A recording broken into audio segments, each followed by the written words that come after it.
So if you can't, won't, or don't, Texas Superfood is made for you. Try Texas Superfood now, risk-free. Call now, 844-55-TEXAS. 844-55-TEXAS. That's 844-55-TEXAS. The Australian Open is getting underway this week under a cloud of controversy. There are reports an investigation has been opened into match fixing. ABC's John Clossy has the details. The BBC and BuzzFeed News report they've received secret files which show evidence of widespread suspected match fixing at the highest levels of professional tennis. The story goes on to report 16 players ranked in the top 50 in the last decade were repeatedly suspected. The news reports do not identify the players. An International Tennis Federation spokesman indicated they will issue a statement Monday regarding the reports. John Clossy, ABC News. Sean Penn says he was stunned that El Chapo agreed to meet secretly with him, but he also told 60 Minutes he didn't tip off Mexican authorities to the drug dealer's whereabouts. And Penn says, in fact, investigators set him up and tried to make him a patsy. Penn also says they met nowhere near where he was captured, and his mission has been misinterpreted. He simply wanted to throw a spotlight on drug trafficking. Karen Chase, ABC News. Local news is brought to you by Shelton Health and Rehabilitation Center. Find them online at sheltonhealthandrehab.com. From the iFIBER ONE Newsradio studios, I'm Mary Lynn Foster. Homes First of Lacey and Mason County Veterans Mentoring will conduct a public town hall meeting this week to discuss affordable housing for homeless veterans in Mason County.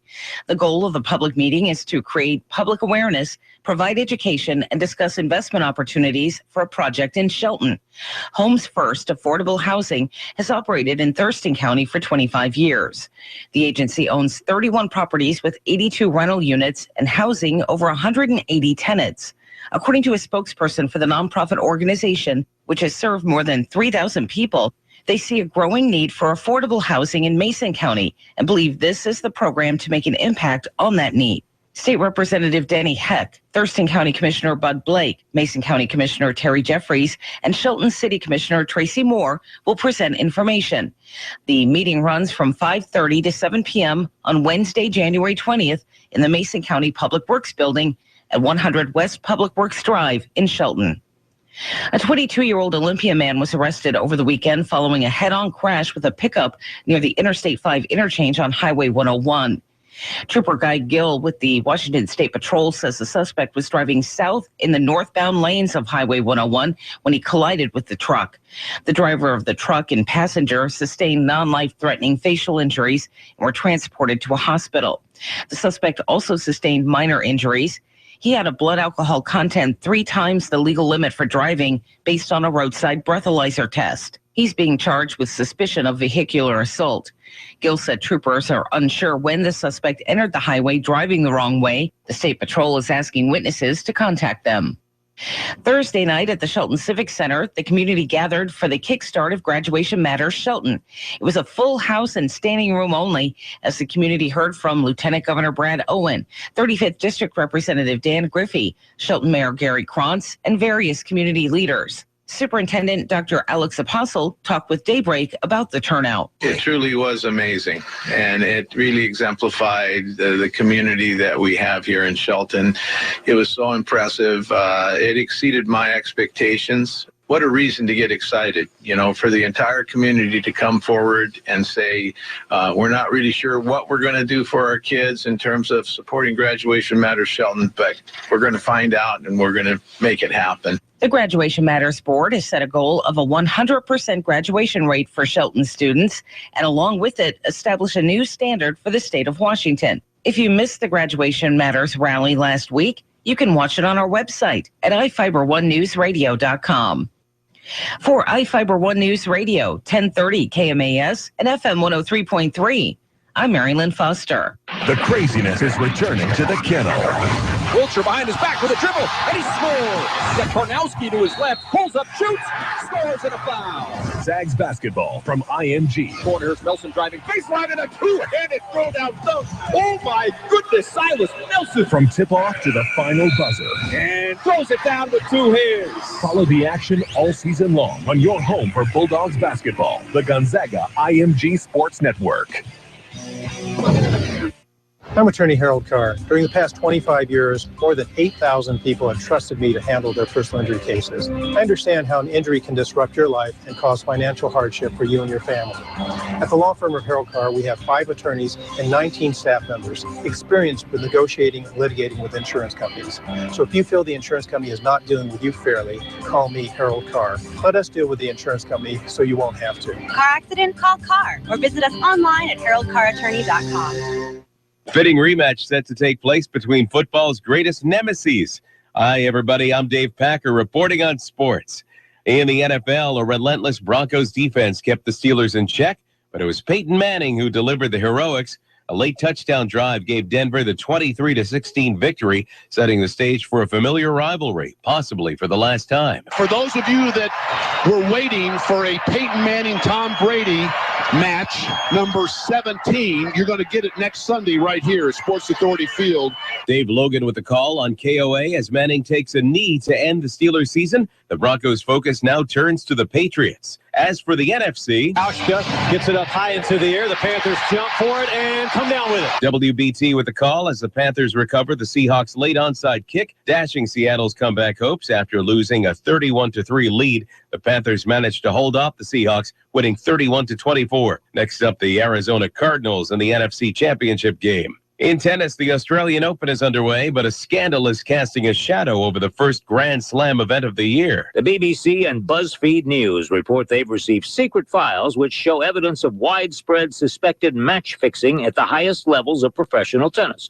The story goes on to report 16 players ranked in the top 50 in the last decade were repeatedly suspected.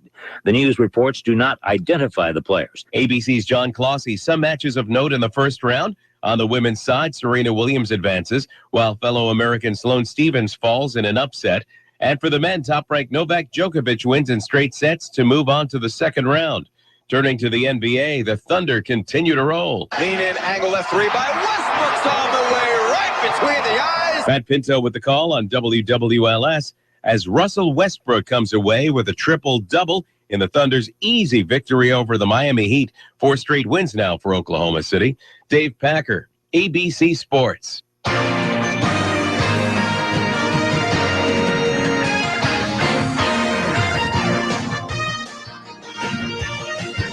Good Monday morning to you. It's Daybreak here at iFIBER 1 610. Jeff and Carol here. Morning, Carol. Good morning, Jeff. How are you? I'm well. Tough loss for the Seahawks. We'll get to that in just a second. I'm Jeff Slakey with sports. Over the weekend, though, let's start Friday night, shall we? Freshman Chris Penner had a game-high 11 points for Capital as the Cougars knocked off Shelton 51-50 Friday night. Shelton fought their way back in the second half after being down as much as 19 in the second quarter. High Climbers had a chance to take the lead in the final seconds, but a Marshall McCullough three-point attempt, no good. Capital head coach Brian Vandiver, proud of his team's efforts, especially aforementioned freshman Chris Penner. He's going to be pretty special for us. You know, he's had to learn on the fly, and there's been some moments of brilliance and some moments of regression, but that happens with a freshman. And adversity never seems to bother him. The kid just pulls through every time. We've got 2 High Climber video casts for you on iFIBER ONE Newsradio this week. I'll have that schedule for you coming up.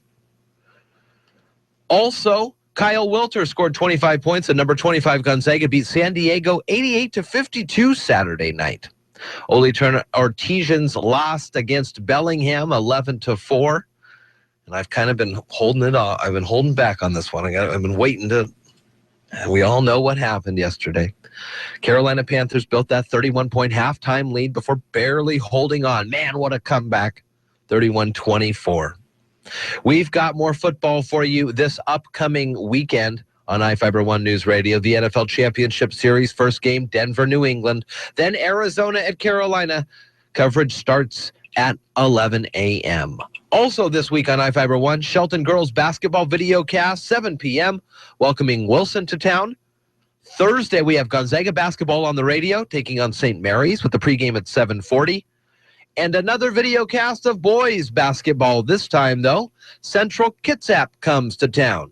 Sean Wells and Terry Allen have the calls for you on iFIBER ONE Newsradio.com. 6 6:13 now, and Carol has a look at the weather. Good morning. It's 45 right now. Cloudy with occasional rain. Showers this afternoon and evening, and we'll reach a high of 49. Tomorrow, rain, dropping off again Wednesday, then more rain Thursday, Friday. Right now, it's 45. Now, from the iFIBER ONE News Radio studios, it's Daybreak. Providing local news, sports, weather, and interviews to the South Sound's most important people. You. From business leaders to politicians, from activists for change to advocates for the poor. Your neighbors and newsmakers are here on Daybreak. Updated. All right, 6:13 here at iFIBER ONE News Radio, and it's Daybreak on a Monday morning. Martin Luther King Day today, Carol. Yes, it is. So that means that a lot of government agency buildings, county buildings as well, they're all closed for the day. We'll run down the list later in the day. But how was your weekend? It was good. It was productive. Really? Yeah, got a lot of stuff done that I needed to get done. Just sort of one of those kind of weekends. And then, of course, about 3 hours of my time yesterday was... Ended up being wasted. Well, I don't call it wasted. It's sadness. Sadness? Was it an overarching sadness? I mean, it was pretty rough, like right in the beginning. Well, they didn't show up. Something happened. And then they came back, and then it was just a little too late. Oh, it was so close, though. It was down to that final minute. I mean, they had it set up. Could have got that onside kick. Who knows what would have happened? I know. Oh, well, we'll have some clips from the guys after the game talking about, got to get back to it today, They say they'll be back. They'll be back. And, of course, they will because they all signed contracts. Well, we'll see. We'll see in that aspect who will be back for sure. Maybe that would have been the last time we saw Marshawn Lynch. Who knows? We'll check on that stuff. I know Marshawn Lynch. That's a hard one to say. But that is a tough one. So a good weekend. I like it. Very nice. 6:15 here. And on you? iFIBER ONE News Radio. Oh, man. Dude's weekend. Dude with a dude plus one. Well, I mean, it wasn't an all dudes. It was an all dudes Saturday night. Oh, okay. When I saw the pictures, dudes weekend, and there was one female face popped up. Tammy was new. I'm Tammy was there. She could be a dude. She could hang with the dudes, but she could wasn't. Definitely hang with the dudes. Yeah. I think a lot of people were wondering about that on the Facebook because Stephanie posted it as well. Who's this new woman with Jeff? So Saturday morning, we had planned a guys' weekend in beautiful Grapeview, Washington, the Detroit of the West. And it is wonderful out there in Grapeview and off the loop, kind of right across from Stretch Island there. And so we all met, me and some buddies from high school and whatnot. But before that, Tammy Newton, who will be on the show tomorrow talking with Tom Davis about their Homeless First campaign that's going on. She hears us talk about guns, gun safety, guns and stuff like that all the time on the radio. Every day it seems like there's a story. And I've talked, as you know, about my very large lack of any kind of knowledge when it comes to firearms, I guess is the nice general term. So she says, hey, you got to come up with me to Garrison Defensive in Belfair, and we'll take care of this. And so sure enough, we went up there, and I'll talk a little bit more about it later, but it was a good time. And for the first time ever, I shot a handgun and really opened my eyes to a couple different things. And I'll tell you more about it later. But that was good. And then the beach house was fun. We played games and cracked wise. I mean, it was just like high school again. It was a lot of fun. Got up early, headed back into town, and went back to responsibilities. Got back to responsibilities, and it showed up just in time for the kickoff. And then those first 14 points, which happened in like something like that. 6:17 here at Daybreak. We'll take a quick break. When we come back, we'll talk about some other stories that are happening here on the website. Who's coming on today? Great recap of the Graduation Matters Shelton, the top story on our local news tab on iFIBER1newsradio.com. Daybreak on iFIBER ONE News Radio. Are you tired of commuting to a job that makes someone else rich, working harder than ever, but getting nowhere? Do you hate spending hundreds of dollars every week on daycare, having someone else raise your children? With our opportunities, you can start earning money as soon as next week. You get to be the boss, work from home, and live a happier life. At Be the Boss Network, you'll find hundreds of work-from-home opportunities that you can literally start today and be earning money as soon as next week. Go to freedom31.com and start earning money as soon as next week. You get to be the boss. Get out of the rat race. Work from home. Go to freedom31.com right now and change your life today. That's freedom31.com. Go to freedom31.com and start earning money as soon as next week. You be the boss. Go to freedom31.com. The Tom Hartman Show, live 9 to noon, weekdays on iFIBER ONE News Radio. Eventually, something is going to break through all the lies and all the hundreds of millions of dollars that Koch Industries and ExxonMobil and others have spent funding climate change deniers. Eventually, it's going to break through, and people are going to realize that for the last 40 years, they have been lied to by very wealthy people who are lying to us and allowing people to die just so they can protect their wealth. Not even protect their existing wealth, just so they can make more wealth. Science Fantastic with Professor Michio Kaku. Saturdays at 5, Sundays at 6 on iFIBER ONE News Radio. Because of the fact there's been a revolution in paleontology with regards to how we view the dinosaurs. When I was a kid, we learned the dinosaurs were cold-blooded, lumbering creatures, kind of dim-witted. They didn't nurture their young, and that's why they went extinct. They were simply too stupid. Well, now we realize that we were pretty much wrong in how we view dinosaurs. On KMAS.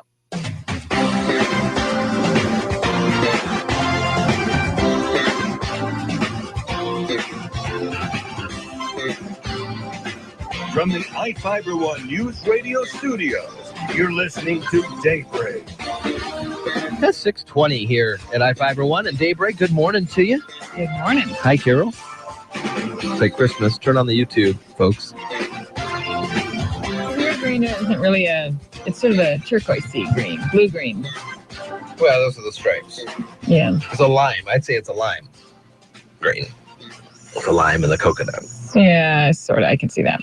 KMAS.com, iFIBER1newsradio.com, right there. Hundreds rally for Graduation Matters Shelton. Jeff Chu, one of our new reporters here at iFIBER ONE, put together a great video recap of the entire event. Mm-hmm. You can also see the full program if you wish. Jeff Chu does a great job recapping and showing some of the highlights of the Graduation Matters Shelton Event Hundreds Rally. And check out that story on the website. Also, on our regional section of iFIBER1newsradio.com, the USS John C. Stennis. I had a chance to talk with the captain of this thing. Oh, yeah? When was that? At a golf tournament at the Alderbrook. Mm-hmm. And very nice guy. And a very nice golf course, too. Whatever. But the USS John C. Stennis, Carol, is on a 7-month deployment in the Western Pacific Ocean. Kitsap Sun's reporting that the mission is to keep the peace in the region, possibly by showing force to North Korea or supporting friends over those disputed lands in the South China Sea. The ship could steam from Japan to New Zealand and anywhere in between. The ship and its strike group also plans exercises with other navies, boosting their abilities to operate within the U.S. and on their own. Pretty cool story there about the John C. Stennis. Yeah, definitely. Remember last week I was talking about Washington exports about $100 million worth of apples to India. In 2015, yeah, I was really surprised about that. The ports were closed. So what they were going to do in India was put all the shipping only available to one port availability in India. Mm-hmm. So it would have really decreased the whole shipping availability. So they reopened the ports. So Washington apple shippers were cheering. Woo-hoo! Say that in three times fast. Say that. Don't get Washington apple shippers cheering. So they reopened all their ports to Apple imports. So that's a good thing for Washington Apple's third largest Apple export market. Interesting. Mm-hmm. State health officials have approved a plan as well now, Carol, for a new 120-bed psychiatric hospital in Tacoma. The News Tribune says the Department of Health approved the plan by the Tacoma-based Alliance of Multicare Health System and CHI Franciscan Health Systems. The agency also rejected a competing application by a California company for a similar facility in Pierce County.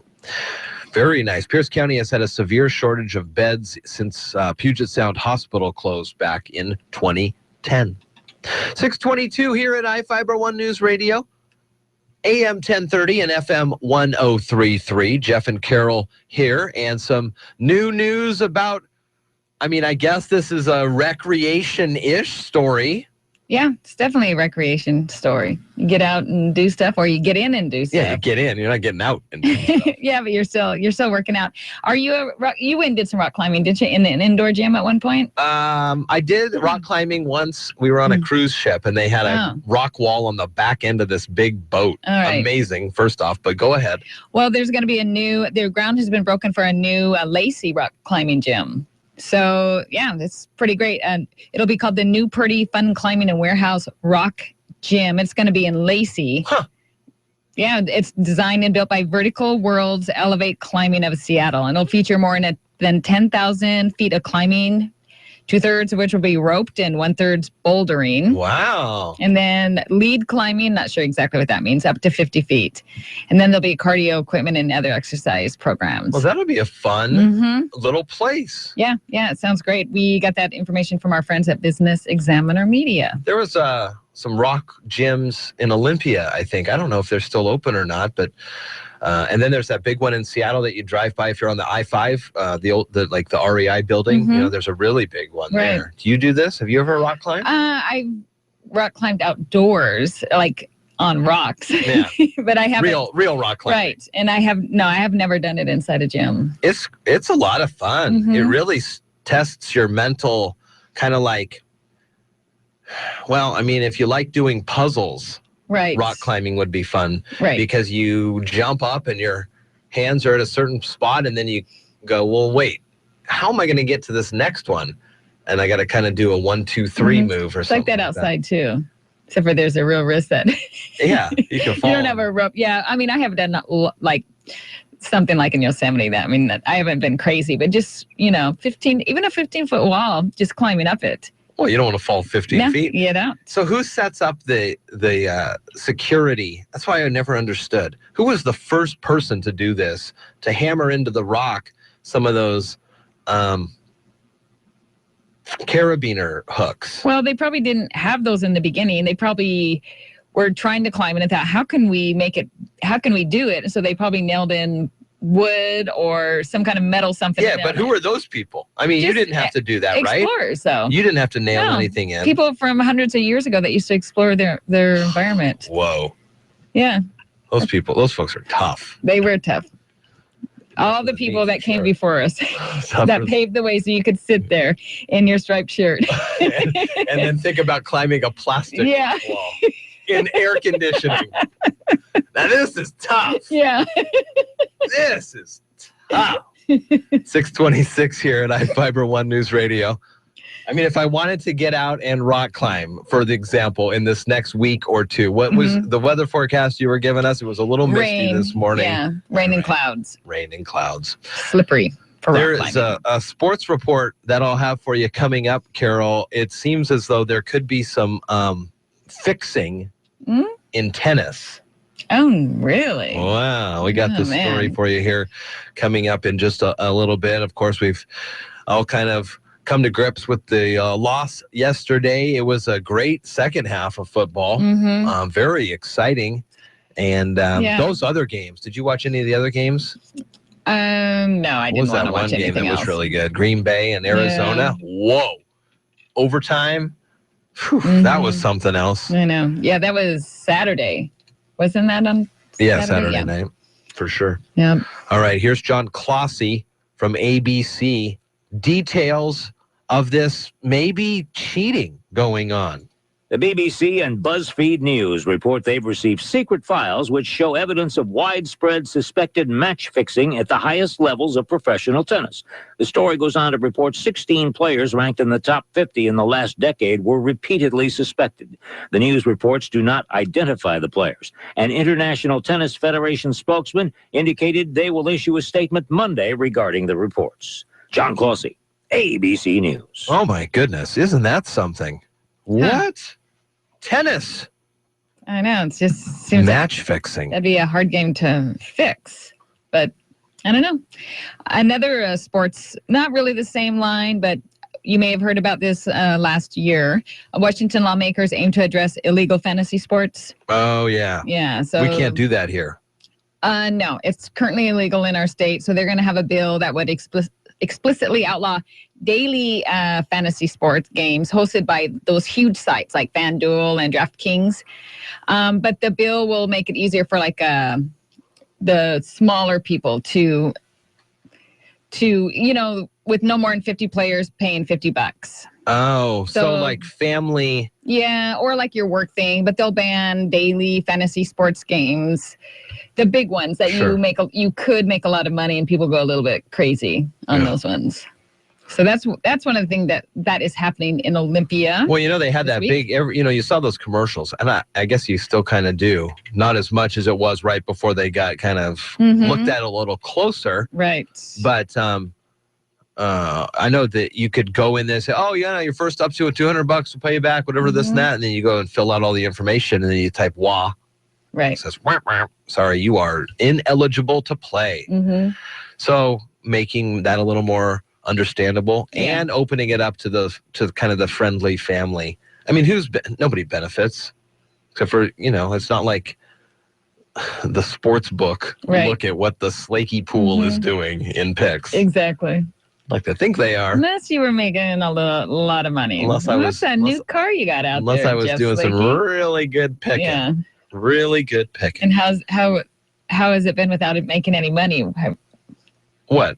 I mean, have you been winning? Did not win this? Nope. Stephanie won 2 weeks this week. I think I was out of the money. Better than other folks that are on the radio here at iFIBER. So if you were betting money, you wouldn't be winning. No. You're listening to Daybreak on iFIBER ONE Newsradio. Local news is brought to you by Fred Holmes Tree Service. FredHolmesTreeService.com 427-4489. From the iFIBER ONE News Radio Studios, I'm Marilyn Foster. Homes First of Lacey and Mason County Veterans Mentoring will conduct a public town hall meeting this week to discuss affordable housing for homeless veterans in Mason County. The goal of the public meeting is to create public awareness, provide education, and discuss investment opportunities for a project in Shelton. Homes First Affordable Housing has operated in Thurston County for 25 years. The agency owns 31 properties with 82 rental units and housing over 180 tenants. According to a spokesperson for the nonprofit organization, which has served more than 3,000 people, they see a growing need for affordable housing in Mason County and believe this is the program to make an impact on that need. State Representative Denny Heck, Thurston County Commissioner Bud Blake, Mason County Commissioner Terry Jeffries, and Shelton City Commissioner Tracy Moore will present information. The meeting runs from 5:30 to 7 p.m. on Wednesday, January 20th in the Mason County Public Works Building at 100 West Public Works Drive in Shelton. A 22-year-old Olympia man was arrested over the weekend following a head-on crash with a pickup near the Interstate 5 interchange on Highway 101. Trooper Guy Gill with the Washington State Patrol says the suspect was driving south in the northbound lanes of Highway 101 when he collided with the truck. The driver of the truck and passenger sustained non-life-threatening facial injuries and were transported to a hospital. The suspect also sustained minor injuries. He had a blood alcohol content 3 times the legal limit for driving based on a roadside breathalyzer test. He's being charged with suspicion of vehicular assault. Gill said troopers are unsure when the suspect entered the highway driving the wrong way. The State Patrol is asking witnesses to contact them. Thursday night at the Shelton Civic Center, the community gathered for the kickstart of Graduation Matters Shelton. It was a full house and standing room only as the community heard from Lieutenant Governor Brad Owen, 35th District Representative Dan Griffey, Shelton Mayor Gary Krantz, and various community leaders. Superintendent Dr. Alex Apostle talked with Daybreak about the turnout. It truly was amazing, and it really exemplified the community that we have here in Shelton. It was so impressive. It exceeded my expectations. what a reason to get excited, for the entire community to come forward and say, we're not really sure what we're going to do for our kids in terms of supporting Graduation Matters Shelton, but we're going to find out and we're going to make it happen. The Graduation Matters Board has set a goal of a 100% graduation rate for Shelton students, and along with it, establish a new standard for the state of Washington. If you missed the Graduation Matters rally last week, you can watch it on our website at iFIBER1Newsradio.com. For iFIBER One News Radio, 1030 KMAS and FM 103.3, I'm Marilyn Foster. Snow melts. Rain falls. Rivers form. This happens all over the world. But when it happens here, something wonderful unfolds. A renewable source of energy, created without releasing even an ounce of CO2 into the Earth's atmosphere. Mason PUD3, clean, renewable, and reliable energy every day. The craziness is returning to the kennel. Wiltshire behind his back with a dribble, and he scores! Set Kornowski to his left, pulls up, shoots, scores, and a foul! Zags basketball from IMG. Corner, Nelson driving, baseline, and a two-handed throw down dunk. Oh my goodness, Silas Nelson! From tip-off to the final buzzer. And throws it down with two hands. Follow the action all season long on your home for Bulldogs basketball, the Gonzaga IMG Sports Network.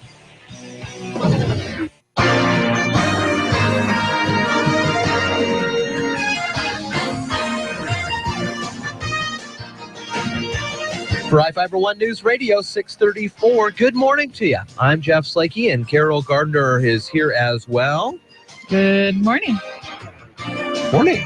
Monday. 45 right now. She'll give you a forecast in just a second. Carolina Panthers built a 31-point halftime lead before barely holding off Seattle's relentless comeback, beating the Hawks 31-24 Sunday. They're going to be heading to the championship game. Timberline grad, though, Jonathan Stewart, returning from a foot injury, scored 2 touchdowns after jump-starting the Panthers. 59-yard sprint on the first play. Onside kick with 1:11 remaining in the game, covered by their all-pro linebacker Thomas Davis, and Charlotte could begin breathing again. We will have championship football for you this weekend. First game, Denver, New England, then Arizona and Carolina. The coverage starts at 11 a.m. right here on iFIBER 1. Friday night, freshman Chris Penner had a game-high 11 points for Capital as the Cougs knocked off Shelton 51-50 Friday night. Shelton fought their way back in the second half after being down by as much as 19 in the second quarter. Wow, good on them. And they had a chance to take the lead in the final seconds, but a Marshall McCullough three-point attempt was no good. Capital head coach Brian Vandiver was proud of his team's efforts and especially his freshman, Chris Penner. He's going to be pretty special for us. He's had to learn on the fly, and there's been some moments of brilliance and some moments of regression, but that happens with a freshman. And adversity never seems to bother him. The kid just pulls through every time. Our next video cast on iFIBER1Newsradio.com comes our way Wednesday as Shelton girls take on Wilson at 7. Friday, we'll do it again. Boys basketball this time on iFIBER1Newsradio.com. Central Kitsap comes to town.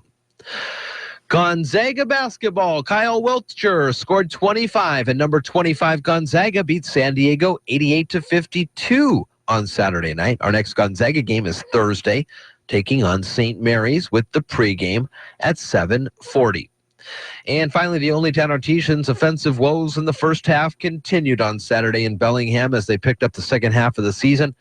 Final score there, 11-4. The Artesians return home to the cozy confines of the Pavilion for their final 2 games of the season. First one coming up Saturday, February 6th, against the Vancouver Victory. Now here's Carol Gardner with the weather. Good morning. It's 45 right now. Cloudy with occasional rain showers this afternoon and evening. Tomorrow, rain, dropping off Wednesday and back again Thursday, Friday. Daytime temps are going to stay in the high 40s to low 50s. Right now, it's 45. Now, from the iFIBER One News Radio studios, it's Daybreak. Providing local news, sports, weather, and interviews to the South Sound's most important people. You. From business leaders to politicians, from activists for change to advocates for the poor, your neighbors and newsmakers are here on Daybreak. All right, good morning to you. It's 6:38 here at iFIBER ONE News Radio. Jeff and Carol on a Monday morning. It's Martin Luther King Jr. Day. It is. And we will make sure everybody is aware of what is closed today. State offices. County offices. Probably city offices as well. I would imagine. Maybe the banks. Yeah. Maybe, so no mail. No mail. No, that means no No bills, money. though. No mail. No mail, no money, no bills, A work day for a lot of people and a day of outdoor planting and doing some kind of service for the community is what a lot of people are doing. And again, a free day in the state parks. You can head out there. Might as well, if you're not working the day, might as well go to a state park. Wouldn't you? You could go to Nisqually and walk around the boardwalk out there. That's a great place to walk. Now, hold on a second. I haven't been. Now, this is the 5-mile loop that includes the duck blinds. If you're out there, I have done that walk once, twice, maybe. Since or before or after they were done with it, or? Well, this has been years ago, and I probably never did it again because I was so young. Oh, it's so different now. And my folks took me, and I probably couldn't make it the whole 5 miles. I didn't realize it was 5 miles. I thought for sure that's what it was. That's what I always had in my head. I don't think it's 3, I think. Oh, well, that's even better. Yeah. So there was that. There's the loop that takes you out kind of to the water with the duck blind, and you can see where the duck. Well, I guess. And then there's another one. There's another path along the river. Yeah, I mean, it's sort of a loop through the woods and stuff. That's all different. Then. Yeah, and then there's some really old barns out there, and then there's the dock that goes way out to the very tip, and it's pretty cool. I don't even know if I've seen that. Yeah, if you have a chance to get out there, today is a great day to go out there. Even in the rain, it's great. You just walk on the boardwalk and you take trails out there. No dogs. No dogs, no. And you don't need a Discover Pass today. No, so you don't. That is an option. Head and check out Nisqually. That would be a lot of fun. Coming up today on the big show at 8:15, Dale will be in to talk about his aura cleanse last week. We'll see how that worked out for him and how we got involved with that. Yeah, that sounds good. Probably good stories there. And at 8:45, Lynn Longan will be on the air. We're expecting Lynn. Now, it is a holiday, right? So we don't know. We're kind of up in the air. Yeah. Great guests throughout the rest of the week, including Dan Griffey tomorrow at 7:15. 8:15, like we mentioned, Tammy Newton and Tom Davis. And then tomorrow also, Seth Elson from the Pacific Northwest Salmon Center is going to be on the air. So that's what's happening this next couple days here on iFIBER ONE News Radio, AM 1030 and FM 1033. Hundreds rally for the Graduation Shelton event, Graduation Matters Shelton event, and Jeff Chu put together a real nice piece on this event. It has a lot of the highlights of the speakers, and check it out. Get involved. Get going. This is a big deal here in the community, and we want to see 100% graduation rate for the kids in the Shelton School District. Every school district, really. Right. But this is Graduation Matters Shelton. Some other stories on the website this morning, and where can people find them? Well, all over. If you check out our news tab, we have local, regional, and we have politics at the very bottom, which now that it's the ledge season, we are posting pretty much as much as we can, stuff that's happening. Also, federal politics. So, for instance, President Obama signed a disaster declaration for damage done by the storms throughout the state that happened in November. So there's federal assistance available in 16 counties. Which includes Mason. And it's, so Governor Jay Inslee had asked for 31 counties, but what we got 16. Got so, half. So if you have some, if you need to get that kind of information, you can check with your representative.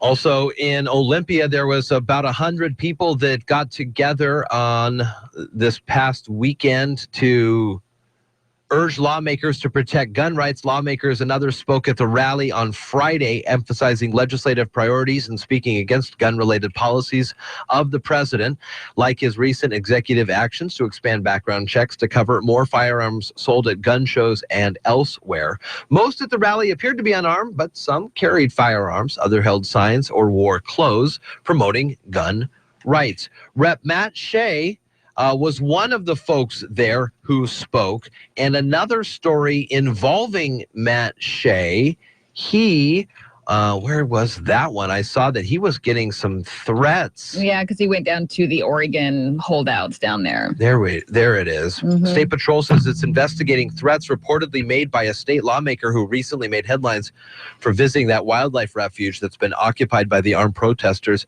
It was Rep. Matt Shea. He says he received threats January 12th and the 13th after news articles described his visit with protesters at the Malheur National Wildlife Refuge, and that's again down in Burns, Oregon.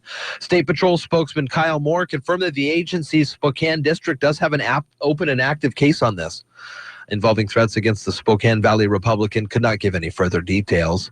Shea declined to comment to the newspaper, but on Facebook he blamed the spokesman's review coverage of his trip for those threats against him and his family.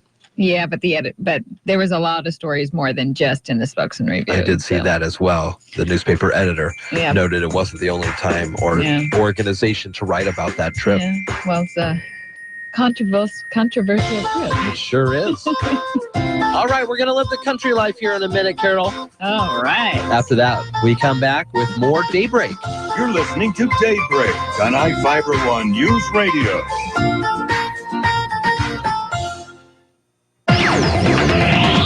Mason County Garbage and Recycling on Johns Prairie here in Shelton is pleased to offer safe and efficient removal services. Mason County Garbage and Recycling is always mindful of environmental standards and is continuously striving for the highest excellence. Mason County Garbage and Recycling, upholding your trust within the community. Questions? Call 426-8729. In Belfair, 275-4590. A persistent heavy feeling or pain and swelling in the abdomen or groin area can be symptoms of a hernia. When a hernia is suspected by your doctor, it's good to know that an excellent surgeon is close to home.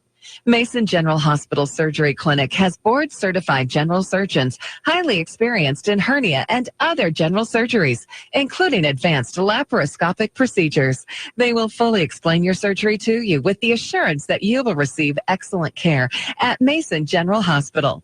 Call the Surgery Clinic to schedule a consultation today at 426-4142. Mason General Hospital Surgery Clinic is part of Mason General Hospital and family of clinics. Equal opportunity provider, translation services provided. Mason General and family of clinics. Cool. There are some moments only the forest can inspire. Find yours at discovertheforest.org. Brought to you by the U.S. Forest Service and the Ad Council. Mother Nature grew native prairies for thousands of years, but if you want to start one, it'll take some planning. Hi, I'm Jody Henke. Prairies are complex with many variables as you're living the country life. Living the country life. Ideas and inspiration for your place in the country. You can find more information on today's topic and from previous shows by visiting us online at livingthecountrylife.com. We'll return to the show after these messages. The 2016 Commodity Classic in New Orleans promises to be the jazziest ever. More education, the biggest trade show yet, and plenty of new ideas, innovation, and technology. Commodity Classic is a great place to recharge your batteries, get energized and inspired. A great place to get jazzed about your farm and your future. And this year, the Association of Equipment Manufacturers joins the nation's corn, soybean, wheat, and sorghum industries at Commodity Classic. Get jazzed in New Orleans at Commodity Classic, March 3rd through 5th. Discover more at commodityclassic.com. Read Living the Country Life magazine on your computer and mobile devices. Each issue features great stories, how-to help, reader tips, and recipes, as well as beautiful photos to spark new ideas for your place in the country. All the stories and features you love about Living the Country Life magazine are right at your fingertips, anywhere, any way you want them. Visit nextissue.com or zenio.com to subscribe. There's no limit to how many times you can enjoy your digital editions of Living the Country Life. In pioneer days, native prairies grew in the middle of the United States as far as the eye could see. Today, only a fraction of a % of those original prairies exist, but there is interest in restoring the prairie ecosystem. Laura Jackson is the director of the Tallgrass Prairie Center at the University of Northern Iowa. She says to learn as much as you can about the site you've chosen for your planting. Prairies grow in many types of soils, so before you buy a seed mix, it's important to know the soil characteristics of your land. The kind of soil that you're growing it on is going to affect your moisture, how tall the plants will get. It's going to affect the species of plants that you choose quite dramatically, because there are a lot of plants that can't tolerate super wet soils. There's a lot of plants that can't tolerate super dry soils. So you use the seed mix to cope with that. This won't be a plant it and forget it endeavor. It takes at least 3 years for a prairie to take hold. Jackson says the first year is especially critical because the annual weeds will pop up like toast and the prairie plants will be short. Plan on spending some time on the mower to keep the weeds under control and so light can penetrate to the prairie seedlings. That first year, it's super important to keep it mowed back. You say, well, what if I mow off my prairie plants? You won't. They're too short. You could mow at 6 to 8 inches, and they're going to be below that. They're going to be around 4 inches tall or less. Keep them mowed, mow. Learn to identify your prairie seedlings so you can see that you're having success. Long-term management includes mowing or burning every few years to stimulate growth and to stay ahead of invasive perennial weeds. Learn more about planting a prairie at livingthecountrylife.com. I'll see you in the country. Living the Country Life. Ideas and inspiration for your place in the country. You can find more information on today's topic, share your tips, and post photos by visiting us online.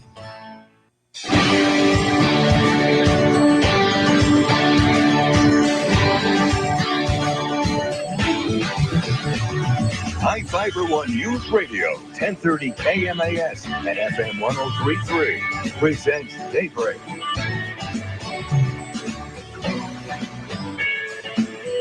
$6:49 here at iFIBER One Daybreak, and a good morning to you. CNBC has a business radio report here in about 7 minutes. Jeff and Carol here on a Monday morning, Martin Luther King Day. Martin Luther King Day. We'll talk about that in a second. Mm-hmm. Other news stories from around the notes that Carol found. Oh no, she saw this headline and just went crazy. She went hold on. Keith Urban. Mm-hmm. And it kind of leads you into what we're going to talk about. The Eagles had at least 3 farewell tours. That's true. So what does that have to do with what we're talking about? Well, before you get all misty-eyed over the fact that you're watching the farewell season of American Idol. Which I have gotten misty-eyed over. I honestly don't really watch it, but I know if everybody else watches it, but it may not even be over. The 15th season may not be the last one. But they say that's the moniker, American Idol, the farewell season. Yeah, and then how many farewell tours did the Eagles have? That's true. We can have the second farewell tour. I mean, they don't want to give it up.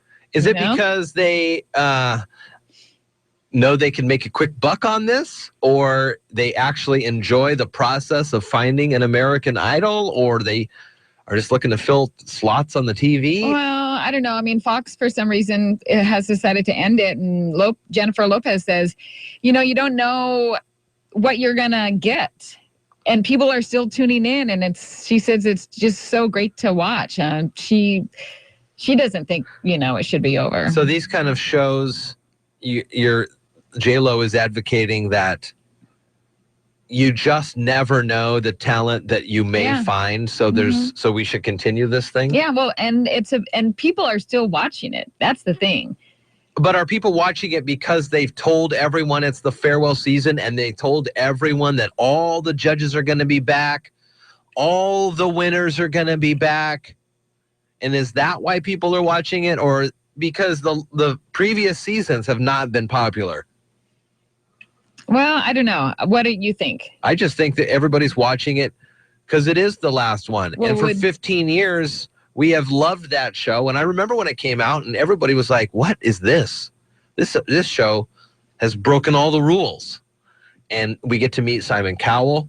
And then Kelly Clarkson and Justin Guarini there at that final, and Ryan Seacrest.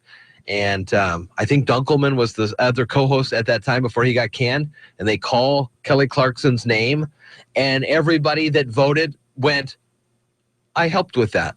I mean, that's what got the show so popular. And then 13 years later, nobody's watching it. And so they go, well, we should probably either end this positively or be kind of laughed off, you know, like, oh, it's just a show that wouldn't end. Well, I don't know. Maybe they need to refigure, remake it, redo it, change it up. Well, they tried the X Factor, which was basically the same show, and both came from England, right? Mm-hmm. Well, what's the next latest and greatest from England? I don't know. You know what they do over there that we don't do that I'd love to see? Celebrity Big Brother.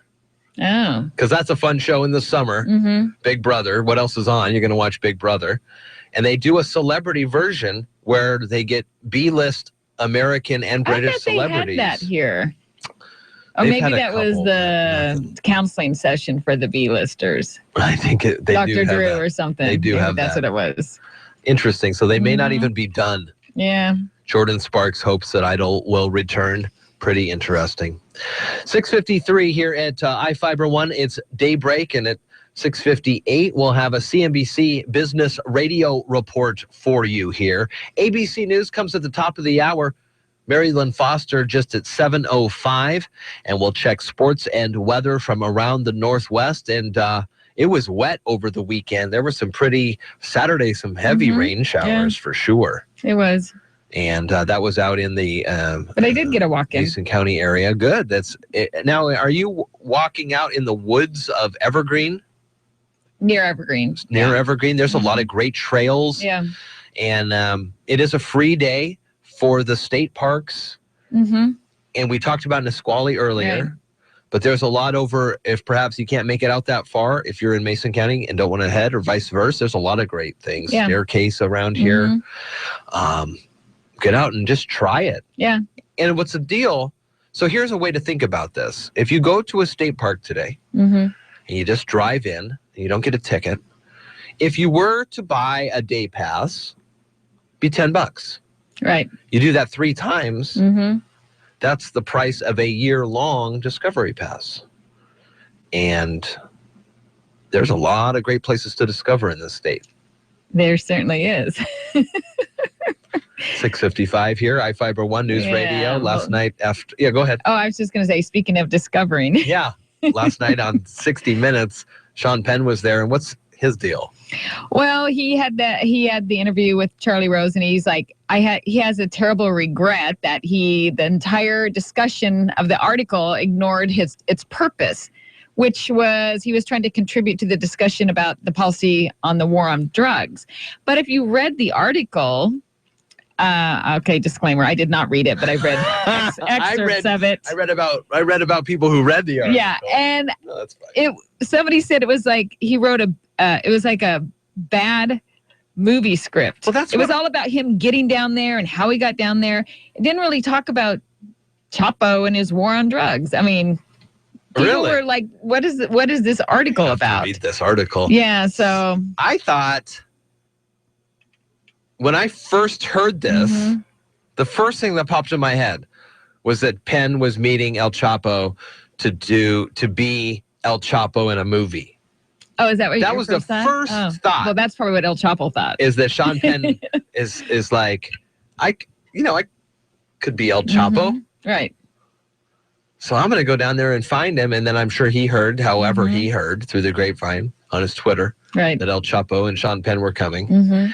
And so now they just missed the point, missed the purpose. Well, it was penned not well. Literally. I mean, yeah. Well, as soon as you heard that he met with him, the story was not what the interview was about. The story was, how did he avoid anyone knowing? He had to buy, he says he got a new burner phone every day. Right. And he had to travel deep into the jungles, and he meets up with El Chapo finally and shares some enchiladas made by a family that lives out there. Right. That would be that could be a movie. It could be a movie. It could have been a really great story, but now it's ruined. Yeah, I would say that he did not write it very well. I mean, I did read some. I mean, if you read some of the stuff that he wrote, you're just like going, why is he writing about this? Well, he's an actor first. I mean, he does not have the pen is not his friend, maybe. I don't know. Maybe not. Does he write other things? I don't know. Is Sean Penn up or down in your ranks now? Is he gained a spot or lost a spot? He's never really been in my ranks. Never really been on your radar. No. Sorry, Sean. You're listening to Daybreak on iFIBER ONE News Radio.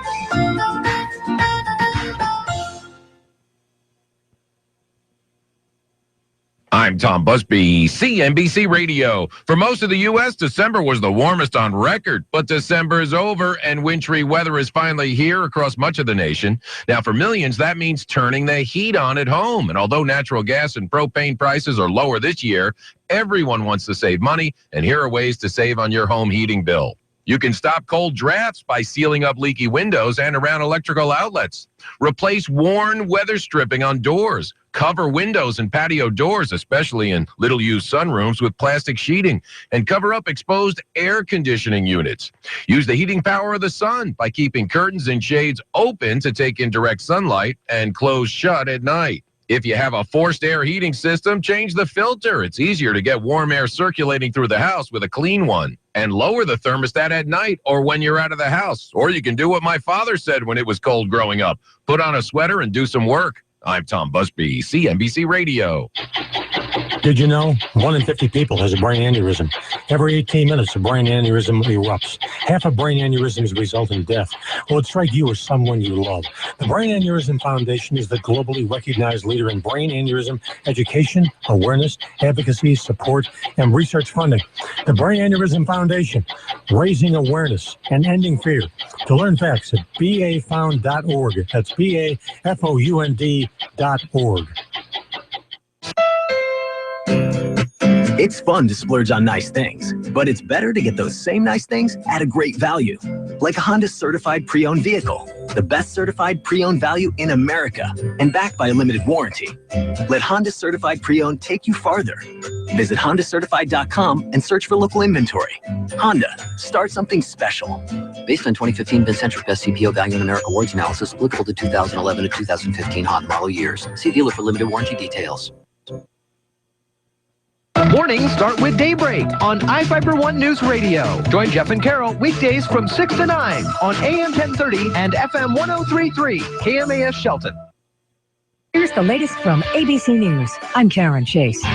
The Democratic presidential candidates played the roles of political gunslingers in their South Carolina showdown, tangling on gun control and health care. More from ABC's Cecilia Vega. The Vermont senator accused Hillary Clinton of lying about his plan for universal health care. She fired right back on that, putting him on the defensive. His universal health care plan would raise taxes on the middle class. Bernie Sanders unveiled it just about 2 hours before the start of the debate. This was a heated discussion on that stage last night. It's their last contest before the Iowa caucuses. Indescribable relief and joy. That's what the family of Jason Rezaian is feeling after his release in a prisoner swap with Iran. His brother says he's in surprisingly good shape. I think he's doing okay. I mean, he's, mostly been neglected for a long time. I haven't seen him personally. I'll probably know better the next day, but the doctors haven't come back and said there's anything serious right now. Our main concern right now is to make sure that he integrates back in, that he gets the right psychological treatment that he needs. He's one of 5 Americans freed by what President Obama called excellent diplomacy. Under $1 a gallon gasoline is back for the first time in years at a gas station in southern Michigan. It's down to 78 cents, and it's been so busy there, police have been called in to direct traffic. It may be the darling of the Oscar nominations, but The Revenant wasn't everyone's favorite. And the critics' choice for Best Picture is Spotlight. Actress Sharon Stone with the big reveal at the Southern California ceremony. 9-year-old Jacob Tremblay stole the show when he accepted the Critics' Choice Award for Best Young Actor for his role in Room. He thanked his parents, saluted his fellow nominees. And I know where to put this. Right on the shelf right beside my Millennium Falcon. Star Wars was dethroned as king of the box office by Ride Along 2 and The Revenant. They finished first and second. The Force Awakens slipped to third place. This is ABC News. It's panic time. The boss just asked you when that new building will be completed, and you haven't even started yet. Well, don't panic. Call the name you know, General Steel. You've known General Steel for decades, and you know they'll save you about half the cost and about half the time of conventional construction. But did you know that General Steel has provided buildings for some of the biggest names in business and government? And did you know the General can provide pre-construction planning services for your total project? And I'll bet you didn't know you can get General Steel quality and save thousands. For example, a 40-foot by 60-foot building for under $22,000, or a 50 by 100 for under $35,000. That's right. 5,000 square feet for under $35,000, and all with General Steel's 50-year structural warranty. So don't panic. Call now and lock in some of the lowest prices this year. 888-98-STEEL. Call 888-98-STEEL today. Quick, the boss is coming. That's 888-987-8335.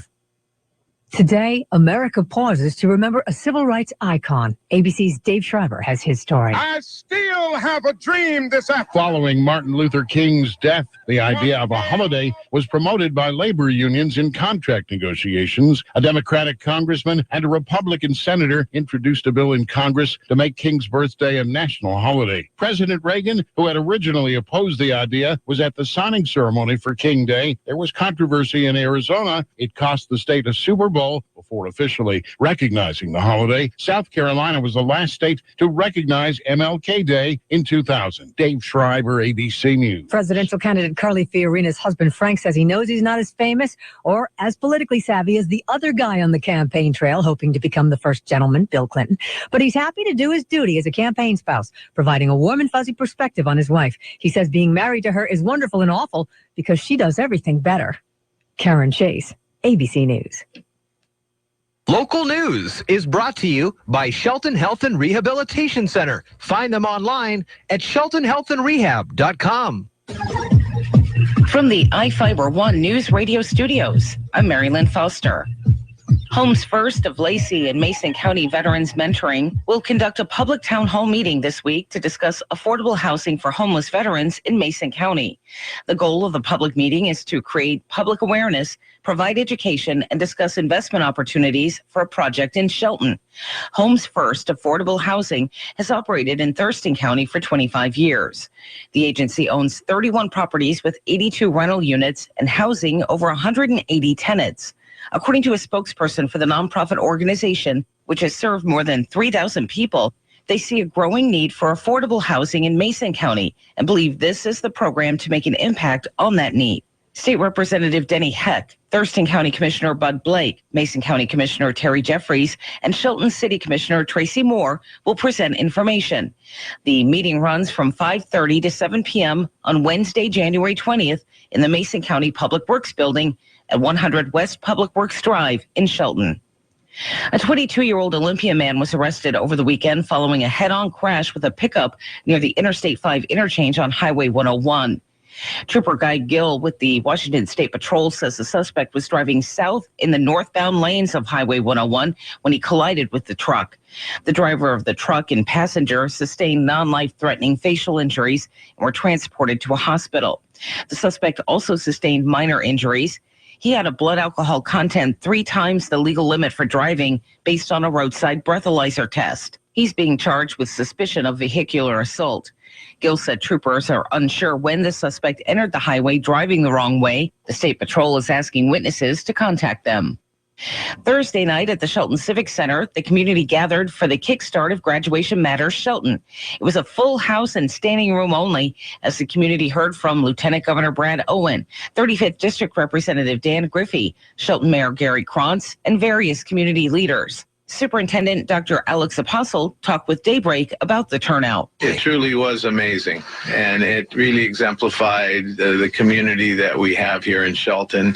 It was so impressive. It exceeded my expectations. What a reason to get excited, you know, for the entire community to come forward and say, we're not really sure what we're going to do for our kids in terms of supporting Graduation Matters Shelton, but we're going to find out and we're going to make it happen. The Graduation Matters Board has set a goal of a 100% graduation rate for Shelton students, and along with it, establish a new standard for the state of Washington. If you missed the Graduation Matters rally last week, You can watch it on our website at iFiber1newsradio.com. For iFiber One News Radio, 1030 KMAS and FM 103.3, I'm Mary Lynn Foster. The Tom Hartman Show, live 9 to noon, weekdays on iFiber One News Radio. This is not an election cycle where middle-of-the-road Democrats are going to stir up enough of the base and enough excitement and enthusiasm that they're going to seriously win elections. And that's the thing that Republicans have figured out and Democrats have yet to learn, which is that elections are not about swaying so-called undecided voters. They're about stirring up the base. The base will bring the undecided voters along with them. They'll do it through social media. They'll do it through talking to their neighbors. They'll do it by talking to people in the workplace. But you've got to energize the base. Is your family doing some growing? Whether it's an expansion of your home or the addition of a new family car, Peninsula Credit Union can provide fast, friendly service with terrific rates. We offer personal lines of credit, affordable auto loans, and a variety of home loan options to get you moving. Visit our offices in Shelton, Belfair, Paulsbo, Port Orchard, and Port Townsend, or go online to pcfcu.org. At Peninsula Credit Union, our priority is you.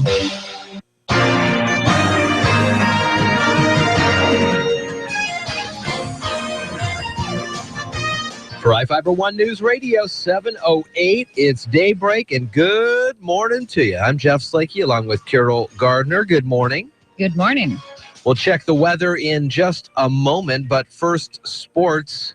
Tough game yesterday on the radio. Carolina built that 31-point lead by halftime, and we all thought it was out of reach, but then wait. Halftime comes, the players get back on the field.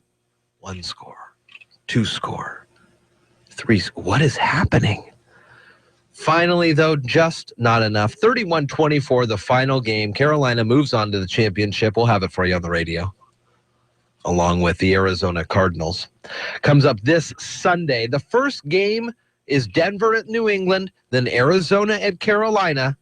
Coverage starts at 11 a.m. Also, this past weekend, Friday night, iFiber One News Radio found themselves in the mini dome watching the boys basketball team take on the Capital Cougars, and freshman Chris Penner had a game-high 11 points for Capital as the Cougs knocked off Shelton 51-50 Friday night. Shelton fought their way back in the second half after being down as much as 19 in the second quarter. The High Climbers had a chance to take the lead in the final seconds, but a three-point attempt no good by Marshall McCullough. Capital head coach Brian Vandiver proud of his team's efforts, including freshman Chris Penner. He's going to be pretty special for us. You know, he's had to learn on the fly, and there's been some moments of brilliance and some moments of regression, but that happens with a freshman. And adversity never seems to bother him. The kid just pulls through every time. Also, here on KMAS and iFiber One News Radio, we've got Shelton girls basketball video cast this Wednesday at 7 against Wilson. Friday, boys basketball on the website, iFiber1newsradio.com at 7 as the boys take on Central Kitsap. Also this week, Gonzaga, Thursday, St. Mary's, pregame at 7:40. Good morning. It's 44 right now. Cloudy with occasional rain showers this afternoon and evening. Tomorrow, rain, dropping off Wednesday, and back again Thursday, Friday. Daytime temps are going to be in the high 40s to low 50s. Right now, it's 44. Now, from the iFiber One News Radio studios, it's Daybreak.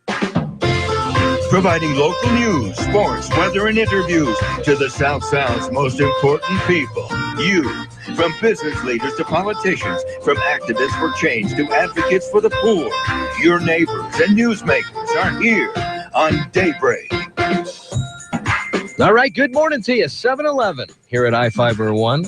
Oh, to be a fly on the wall at the Little Creek Casino Resort over the weekend. There might have been flies on the wall. No, there was no flies on the wall. But just to hear all the great conversations during the Shelton Mason County Chamber of Commerce, their gala was Friday night. Yes, it was. Well attended by many folks in the community. Saw tons of pictures on the Facebook for sure. Everybody having a good time. As I mentioned, that next day, Saturday, I was hanging out with Tammy Newton. She was there. She said the food was great and the people were better. And it was a good time had by all. So every year the chamber does this. And every year they offer up awards for Business of the Year, Volunteer of the Year, and Citizen of the Year. Right. And you've got from their Facebook page, Shelton Mesa County Chamber of Commerce's Facebook page, the 3 winners. The 3 winners, Business of the Year, Smoking Moe's. We could have done that a little bit next time. Okay. Smoking Moe's. It's a little long of a drum roll. Hey, we'll get it. Smoking Moe's. I will say the next day, yeah, as the guys we were all gathering in Grapeview, the guys went to Smoking Moe's Saturday for lunch. Oh. They said it was packed. I said, well, probably after the big win, everybody's going. And there was only one server there, but she was doing an amazing job. She did a great job, great food. We'll do the other winners right after this quick break on Daybreak. Sounds good. You're listening to Daybreak on iFIBER One News Radio. Previously on the Under the Hood Show. This would be Glenn. Hey, Glenn, go ahead. I've got an 87 Honda that I just picked up for a song, like $100, and it runs beautifully at 305,000 miles. Quite impressive. But when you start it, you have to start it 3 times to get the automatic choke to kick in properly. So what, Glenn? It was $100. Go under the hood, Saturdays at noon on iFIBER One News Radio, AM 1030 and FM 1033. You answered all your emails by noon. Get a freshly prepared Egg McMuffin. Actually left work on time? Then get yourself a savory sausage McMuffin with egg. You saw the weirdest midnight movie. Well, get a delicious sausage burrito. With McDonald's all-day breakfast menu, you can get delectable breakfast tastes anytime. Egg McMuffin, hotcakes and sausage and more. It's time to start enjoying the breakfast you love whenever you want. Just listen to a radio commercial? Get some golden hash browns. McDonald's all-day breakfast menu varies by location. This love letter's for my sweet beauty. Your scent drives me all sorts of cray. Every time you touch my lips, ooh, how it makes my day. Rich, smooth, fresh, and steamy. Dang, you're a dream. So let me give you some sugar, and then perhaps some cream. There's no denying your love for a rich, smooth, fresh brewed McCafe. And now, get any size for just $1.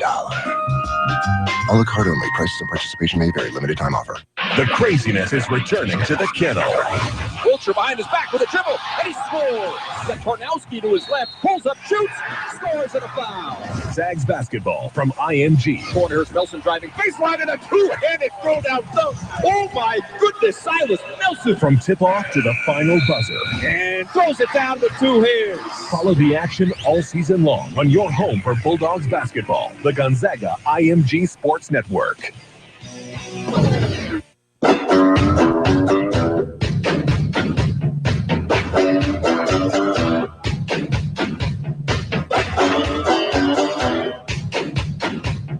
From the iFIBER One News Radio Studios, you're listening to Daybreak. 7:15 here at Daybreak on iFIBER One News Radio, and a good morning to you. Carol and I here on this Monday morning. Good morning, good morning. Monday blues is for sure. I know you're sporting red, though, for the Arizona Cardinals. Is that what's going on here? You're rooting for them now? No. All about the Cardinals, it looks it's just a nice sweater to wear on a Monday, so not all blue, right? But it's not as bad as last year. Sure. Because I have time to deal with it. So are you going to listen to the championship games this weekend here on the radio? I'll probably listen to them. And then we've got, wall-to-wall coverage of Super Bowl 50, which, regardless of the team, it's a pretty momentous It's fun, and it's going to be down in San Francisco. And it's 50 years. And 50, amazing. Why not? All right, so as we mentioned right before the break, we were kind of recapping and talking about the Chamber Gala that was Friday. Dale and Jerry were there along with some of our other iFIBER folks, and saw some great photos of people having a good time. Everybody's dressed to the nines. And we mentioned that Smokin' Moe's got Business of the Year. And I said before the break that the guys were there, and they said that it was great food. They got some hush puppies and stuff. Woo-wee. I love Southern cooking. Did they bring any back for you? No. No. Of course not. So what did you guys make? Well, we can get into that later. What you guys had for dinner? Do you have pizza? You don't even want to get it. You're right. Maybe we don't. Gummy bears, probably. You know me way too well, Carol. We've been doing this together, what, a week and a half? You already know that? All right. So Smoke and Moe's wins. Good for them. Great place. Palmetto Room. They got, they're from South Carolina, so they got good Southern cooking.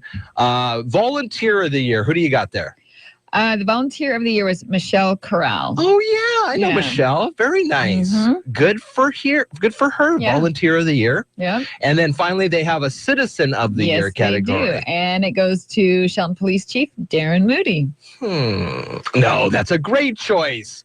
Kidding me? Darren's a good guy. He is a good guy. He's so fun to talk to. He comes in the station every, in the mornings, and we'll just kind of chat off and on, or see him walking around town, having a nice presence, and he's up there and talking. Gives it not to him, deflects a little, puts it on his whole team who deserves this award. Citizens of the Year, the police, but Chief Darren Moody gets Citizen of the Year from the gala this past Friday night. What fun. Yep. Good stuff. I'm actually on their website, sheltonchamber.org. They have an after hours coming up on Wednesday at Treasures, so you can check that out for sure. 7:18 here at iFIBER One News Radio, AM 1030 and FM 103.3. We got Dale coming in here at about 8:15 to talk about an interesting experience that he has recently gone through, something that I am somewhat familiar about and would try if given the opportunity. Why are you familiar about it? With aura cleansing? Yeah. I mean, everybody has heard about it. Well, most people, but that's why I'm familiar with it. I've heard about it. Oh, well, I thought you meant you knew somebody that, besides Dale, that had it done, or... No, but I understand the concept. Right. That there is, perhaps every person has a unique, and we'll get into it with him in a second, but I believe the concept is that everybody has a unique frequency that interacts with everything else. And if it has a certain kind of, we'll say, ozone layer, right? We'll pretend that the Earth is me and my aura is the ozone. So there's this certain, blue ozone aura around me. And if it were to turn, I don't know, red or black or purple or something, then that means I'm out of sync. And that's why you figure out what the problem is. And we'll get to the right. And now is he bringing in the person that did the glance? So I wonder if she'll be able to look at our auras while she's sitting here. There's a lot of RF in this room. Yeah, that's RF. true. I don't know. Might be mixed up with all the electro stuff. Checked. And then thinking maybe Lynn Longan today, but I will definitely give her a pass because it is a holiday for county businesses. So we may see her, we may not. It is 7:20. Here at iFIBER One News Radio, and a good morning to you. We're going to check some of the entertainment beat right after a quick break here on iFIBER One News Radio at 7:20. Star Wars knocked off #1 at the box office by a sequel. Well, that's not surprising. David Bowie. Ding. I got to tell you a story about that. He gets #1. You're listening to Daybreak on iFIBER One News Radio. The Tom Hartman Show, live 9 to noon, weekdays on iFIBER One News Radio. Eventually, something is going to break through all the lies and all the hundreds of millions of dollars that Koch Industries and ExxonMobil and others have spent funding climate change deniers. Eventually, it's going to break through, and people are going to realize that for the last 40 years, they've been lied to by very wealthy people who are lying to us and allowing people to die just so they can protect their wealth. Not even protect their existing wealth, just so they can make more wealth. The craziness is returning to the kennel. Wiltshire behind his back with a dribble, and he scores.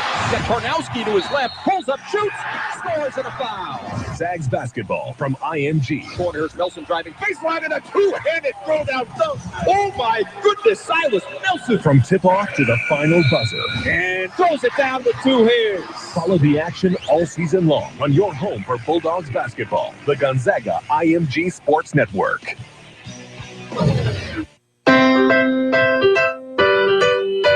You're listening to Daybreak on iFIBER One News Radio. Good morning to you. It's Daybreak here at iFIBER One News Radio, 7:22. Jeff and Carol here on a Monday morning. Good morning. Good morning. Big week here on iFIBER One sports-wise on the radio and online at iFIBER1newsradio.com. Wednesday, Carol, we got a video cast of basketball. Thursday on the radio, Gonzaga. Friday, we're back at the Mini Dome for another video cast of high climber basketball. And then Sunday, there's some football on. Just some football. Meh. I know. Oh, well, what can you do? You know, it may have been early in the... So here's how the game worked out for us. We turned it on. I got back home around just in time. And I go sit down. I barely even get set down. And it's already, like 14-0. Yeah, I was just like, what? Just happened? I know. And I'm I like, blinked, oh, man. and now it's nothing. I know. So we're sitting there looking at the game. Kaiser's, still at Nana and Papo's, spent the night. So Steph had the whole house to herself over the weekend. Very nice. So, I'm sure she loved it. I think she did. She's like, Jeff's coming back when? So nice. Maybe I'll call him and tell him he can spend a little longer. Why don't you hang out with the guys a little bit more? She loved it.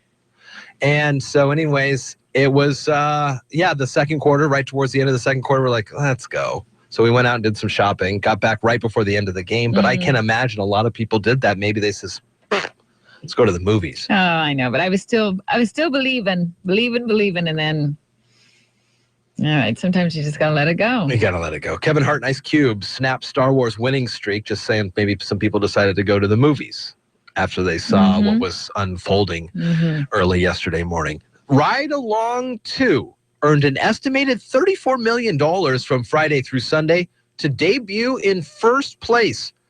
4 consecutive weekends of Star Wars The Force Awakens, now in third behind The Revenant. So here's your top 10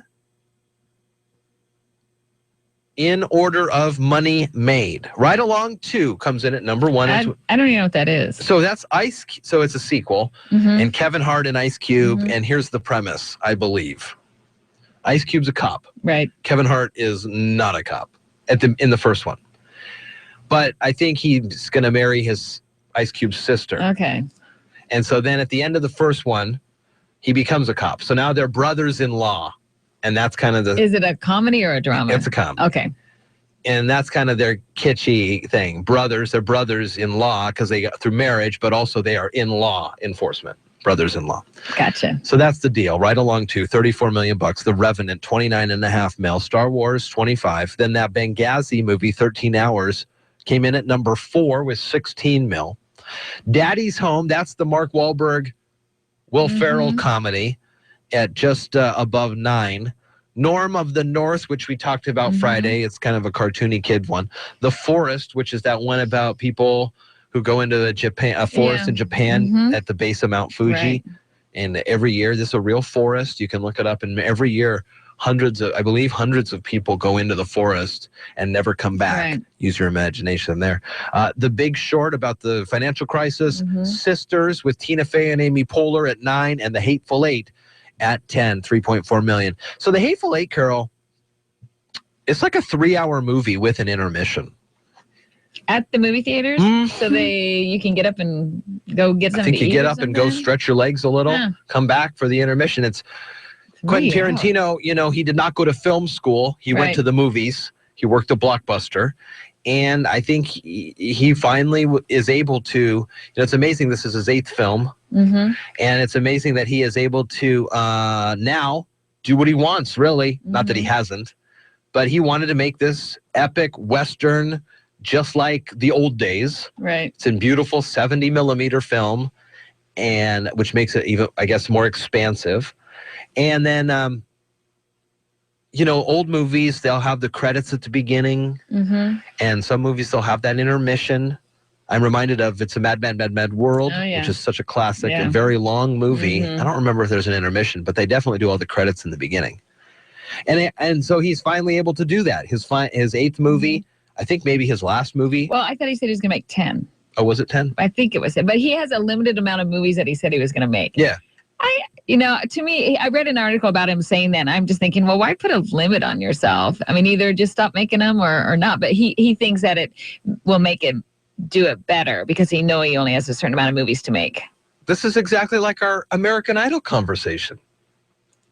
Yeah, in a way, but I don't think you can compare American Idol to I'm just saying that movies. they decided that they're done and now everybody's watching and enjoying. But they decided they were done now. He decided he was going to only make 10 from the beginning. Cool. I did not know that. Limit availability, I suppose. One of the things that we like to talk about here on Daybreak is food. You know, I'm a foodie and I like recipes and I like understanding. And we talked about the DASH diet, which is apparently a new one. Well, Guardians of the Galaxy's Chris Pratt has something new that he's trying to deal with. What's this all about? Well, he is calling it not really necessarily a diet, but a new eating routine that features wild game as a primary food group. And he's calling it the game plan. I get it. So, and he wants everybody to join in him. So I see some problems with this, but he said that he's going to only eat wild game for a year that either himself or his friends had caught and killed. Okay. I mean, along with whatever else. He said it's not really that restrictive because he's making exceptions because he wants to eat sushi and he wants eggs and chicken and maybe a burger, like in a drive-through. I mean, so I'm just like, okay, but his main focus is he wants to get people to get back to eating wild game. Oh. But I sort of see a problem with that. Okay, how? Well, because if you want, how many millions of people are in the U.S. or even in the world, and we all ate the wild game? I don't think there would be much left. Well, I don't know about that. Well, think about it. Really? I'm not going to shoot one deer and just eat that deer all by myself. That would take forever. That's true. But I know people that shoot deer and then they give it to everybody. Right. Because they're supplementing themselves with a lot of other food that they buy. So he wants to just eat wild game all the time, except for bacon. And bacon, maybe. Yeah. I mean, he's got other little things that he says. This doesn't seem like a real diet to me. No. Well, it's an eating routine. Interesting. But maybe it'll bring up a conversation and people will realize that really this factory farms that we got going is not really the best way to give ourselves our food. Interesting. Mm-hmm. Chris Pratt, part of Guardians of the Galaxy, and he is Jurassic World, and he is going to be in the sequel of Guardians of the Galaxy, and they say that the main star of that Hateful Eight, Kurt Russell, could play his dad. Really? But Kurt Russell has never even seen Guardians of the Galaxy. He says, I'm the only one that never even saw it. When is that supposed to be happening? I don't even think they've even finished. I didn't even know they were having a second one. Oh, yeah. Very successful movie. Yeah, it was fun to watch. I like those kind of movies, though. Chris Pratt, great guy, great local guy. Yeah, Seattle. Big Seahawks fan. Yes. Go Hawks. You're listening to Daybreak on iFIBER One News Radio. Local news is brought to you by Fred Holmes Tree Service. FredHolmesTreeService.com, 427-4489.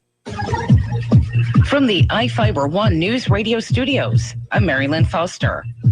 Homes First of Lacey and Mason County Veterans Mentoring will conduct a public town hall meeting this week to discuss affordable housing for homeless veterans in Mason County. The goal of the public meeting is to create public awareness, provide education, and discuss investment opportunities for a project in Shelton. Homes First Affordable Housing has operated in Thurston County for 25 years. The agency owns 31 properties with 82 rental units and housing over 180 tenants. According to a spokesperson for the nonprofit organization, which has served more than 3,000 people, they see a growing need for affordable housing in Mason County and believe this is the program to make an impact on that need. State Representative Denny Heck, Thurston County Commissioner Bud Blake, Mason County Commissioner Terry Jeffries, and Shelton City Commissioner Tracy Moore will present information. The meeting runs from 5:30 to 7 p.m. on Wednesday, January 20th in the Mason County Public Works Building at 100 West Public Works Drive in Shelton. A 22-year-old Olympia man was arrested over the weekend following a head-on crash with a pickup near the Interstate 5 interchange on Highway 101.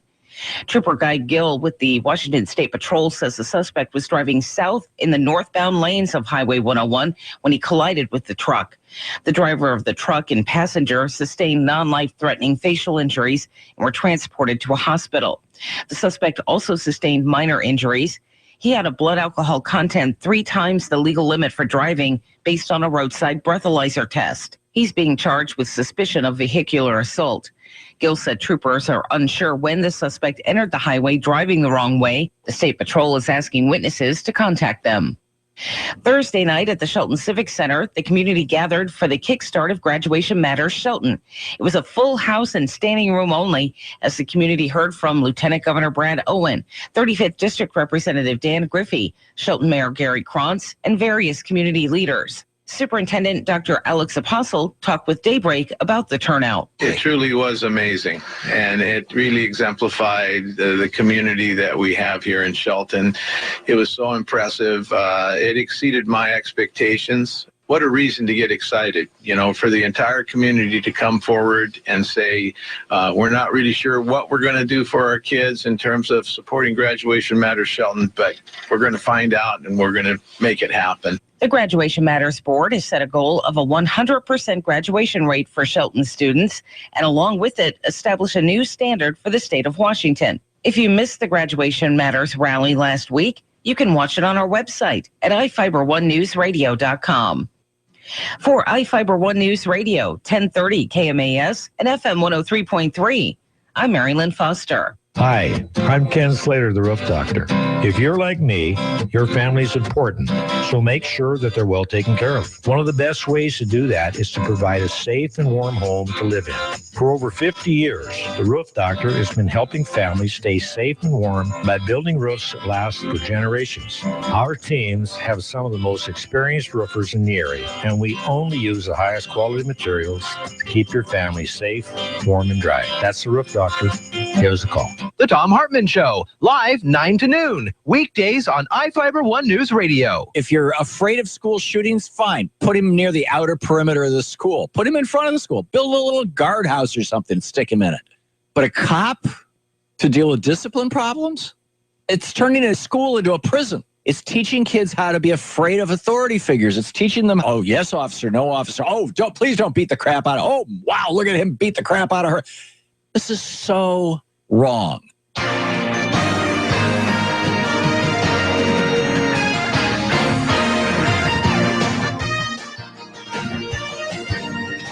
Well, good morning. It's Monday. It's iFIBER One Daybreak. Jeff and Carol, hello. Good morning. Checking out a lot of photos of the Seahawks from yesterday. Great, poignant photo there of Pete Carroll and the guys. You had a quote above it. What's the quote say there? These guys loved and believed in each other in powerful ways all year. Couldn't be more proud of this team. Thank you, 12s, for your support. Pete Carroll. Very nice. Yeah, he does look first time really without a smile. Pretty somber in that photo. You don't see that much from Pete Carroll. Well, it's because of the 31-24 loss the Seahawks had yesterday against the Carolina Panthers on a game heard here on iFIBER One. They are going to be heading now to take on Arizona. Timberline High School grad Jonathan Stewart returned from a foot injury. Boy, he sure looked and sounded good. Scored 2 touchdowns after jump-starting the Panthers, a 59-yard sprint on that first play. Ended up, they had the potential. They did that onside kick with a little over a minute remaining, so it was there. And what a wild weekend of football regardless. But this was, again, another one of these deals where an onside kick could help them out. It happened again, and could help them. It helped, the Steelers. I look over on Carol's computer, and she's got a picture of Marshawn wearing that face mask. I don't know if anybody saw him walking around with that. It was like, he looked like Bane almost from Batman. He had this face mask. And basically what this does is it restricts his breathing. It causes him to breathe like if he's, in Denver.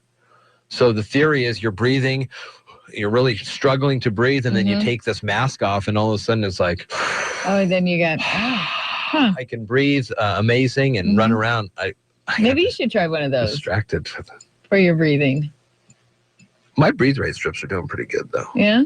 Except for they rip my nose up. Well, you could wear one of these before you go to bed, take it off, and then fall asleep, and you could just breathe really awesomely. Interesting. Maybe. Something to try. This Sunday, the NFL Championship Series, first game, Denver at New England and Arizona at Carolina. Coverage starts at 11 on Sunday. Friday night, Sean Wells, Terry Allen, they were at the Mini Dome. Watching basketball, freshman Chris Penner had a game-high 11 for Capital as the Cougars knocked off Shelton 51-50 Friday night.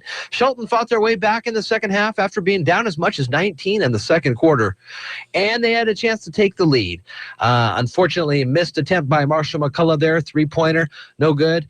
Capital head coach very proud of his team, and freshman Chris Penner as well. Old Town Artesians lost to Bellingham in 11-4. They'll be back at the Pavilion at Evergreen on the 6th against the Vancouver Victory.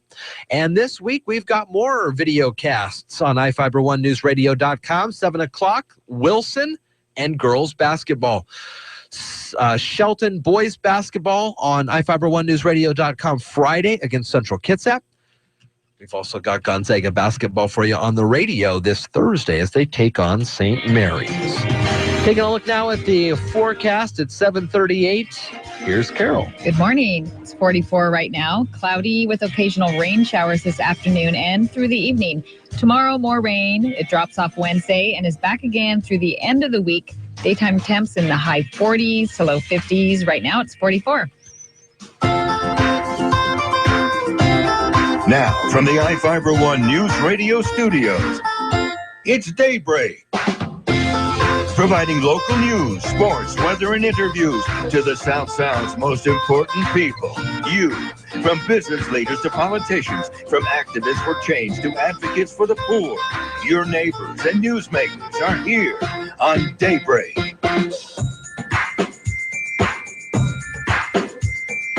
All right, good morning to you. 7:38 here at iFIBER One and iFIBER1Newsradio.com. Coming up at 8 o'clock, we have ABC News. Mary Lynn Foster just after that with a look at local news. Dale will be in at 8:15 to talk about an interesting event that he was a part of. Also, might mention that they were Dale and Jerry and Kelly, Ryan, and all of us. A lot of the group was at the Little Creek on Friday night for the gala, the Chamber Gala. Congratulations to all the winners, Michelle Corral and Darren Moody and Smoke and Moe's were the victors of these. They were. You know, it's a great way to shine a light on the community there for sure. 7:39 and some of the birthdays that are happening. You got anybody good there that people are like, oh, I cannot believe that blank is blank. Kevin Costner, how old do you think he is? Kevin Costner. I mean, I've seen him. I thought I saw him recently in something, and he was looking a little old. Well, he was in that Birdman, wasn't he in Birdman? That was Michael Keaton. Michael Keaton. Why do I get those guys mixed up? Kevin Costner, Field of Dreams. Yeah. The Bodyguard. Yeah, I know who he is. Does he look like Michael Keaton? No. Yeah, he does. Maybe in a little. He's got. They both have a lot of smile wrinkles on their face. Oh, how old I don't look. even know. 61. The rugged look, exactly. 61, huh? Yeah, that's about what I thought he'd be. Kevin Costner. Have you ever seen the movie Mr. Brooks? No. It's Kevin Costner. It's William Hurt or Hunt, whatever his last name is. And Dane Cook is in it. But I'll give the movie a pass regardless. It is good. Set in Portland. Kevin Costner's the main. And he's got a little screw loose upstairs. I'll leave it with that. And it's... What's the name of it again? Mr. Brooks. Mr. It Brooks. is a really good All movie. right. I'll have to look that up. Funny guy Jason Segel from that How I Met Your Mother series. Forgetting Sarah Marshall. He was in the remake movie of The Muppets. He's one of those kind of Jason Segel, Jonah Hill, James Franco, Seth Rogen. That's their little... Brat Pack of 2016. He's 36 today. Yeah, and the late Cary Grant was born in 1905, and Danny Kaye was born in 1923 on this day. Danny Kaye. Yeah. Danny Kaye was this other guy in Singing in the Rain, right? The Make Him Laugh. Make him laugh. Yeah, I think he was in that. What? Watching him dance and singing in the rain when he does that Make Him Laugh routine and he's doing the spins and stuff. What a movie. Yeah, he's great. That's great stuff. Good job. Thank you, Carol, for that. That's bringing me back a little bit. Bringing you back. 7:42 here at iFIBER One News Radio. Coming up on the 6th, From 11 to 2 at the Alderbrook, Mason County Emergency Services is having its 6th annual Polar Bear Plunge presented by the Hood Canal Lions. For more information, you can email Justin Gravatt. He's the head pro at the Alderbrook, also a Lion in good standing. So that'll be a lot of fun, and we'll be out there jumping on in. We will. So you just jump in and jump out. You don't swim anywhere. You do not swim anywhere. But you used to. So why did they change that? So we did it a couple different ways, and a couple years when we were in Hoodsport at the Port of Hoodsport, we would jump off from one dock and then swim to the next pier or dock or whatever. So there would be a little bit of water time. Right. Now, I mean, it's cold water, so you don't want to be moving around too much. But and then 2 years ago was the first time we were at the Alderbrook, and it is just beautiful out there. People can get a really good view of the water. And before, you took a little boat out, jumped in off the dock, got up back on the dock, came the boat. Did it a different way last time. I mean, you don't want to spend a lot of time in that water. Probably not. You're in, you're out, woo, and then you warm up quick. You're listening to Daybreak on iFIBER One News Radio. I feel right at home on JohnLScott.com. Hi, this is Dawn Pinnell from John L. Scott Real Estate here in Shelton. For a while now, I have been saying welcome home and sharing with you some great listings and some hopefully educational and interesting items of riveting radio real estate topics. We're moving our time slot to Friday at 8:55, right at the end of the morning show with Jeff and Dale. I hope you will continue to listen and that you will contact me with any of your real estate needs. I would love to help you say, I'm home. Hi, this is Terry Allen with a look at the community calendar on iFIBER One News Radio. Nonprofits post your upcoming events on iFiberOneNewsRadio.com. Help commemorate National Eye Healthcare Month. Maple Glen Senior Living and Dr. Stephen Law are offering free vision screenings at Shelton Family Eye Care inside Walmart Thursday the 28th from 10 a.m. to 3 p.m. They'll free prizes, snacks, and an eye healthy lunch will be served 11:30 a.m. to 1 p.m. Call 427-8324. For iFIBER One News Radio, I'm Terry Allen. Are you tired of commuting to a job that makes someone else rich, working harder than ever, but getting nowhere? Do you hate spending hundreds of dollars every week on daycare, having someone else raise your children? With our opportunities, you can start earning money as soon as next week. You get to be the boss, work from home, and live a happier life. At Be the Boss Network, you'll find hundreds of work-from-home opportunities that you can literally start today and be earning money as soon as next week. Go to freedom31.com and start earning money as soon as next week. You get to be the boss. Get out of the rat race. Work from home. Go to freedom31.com right now and change your life today. That's freedom31.com. Go to freedom31.com and start earning money as soon as next week. You be the boss. Go to freedom31.com.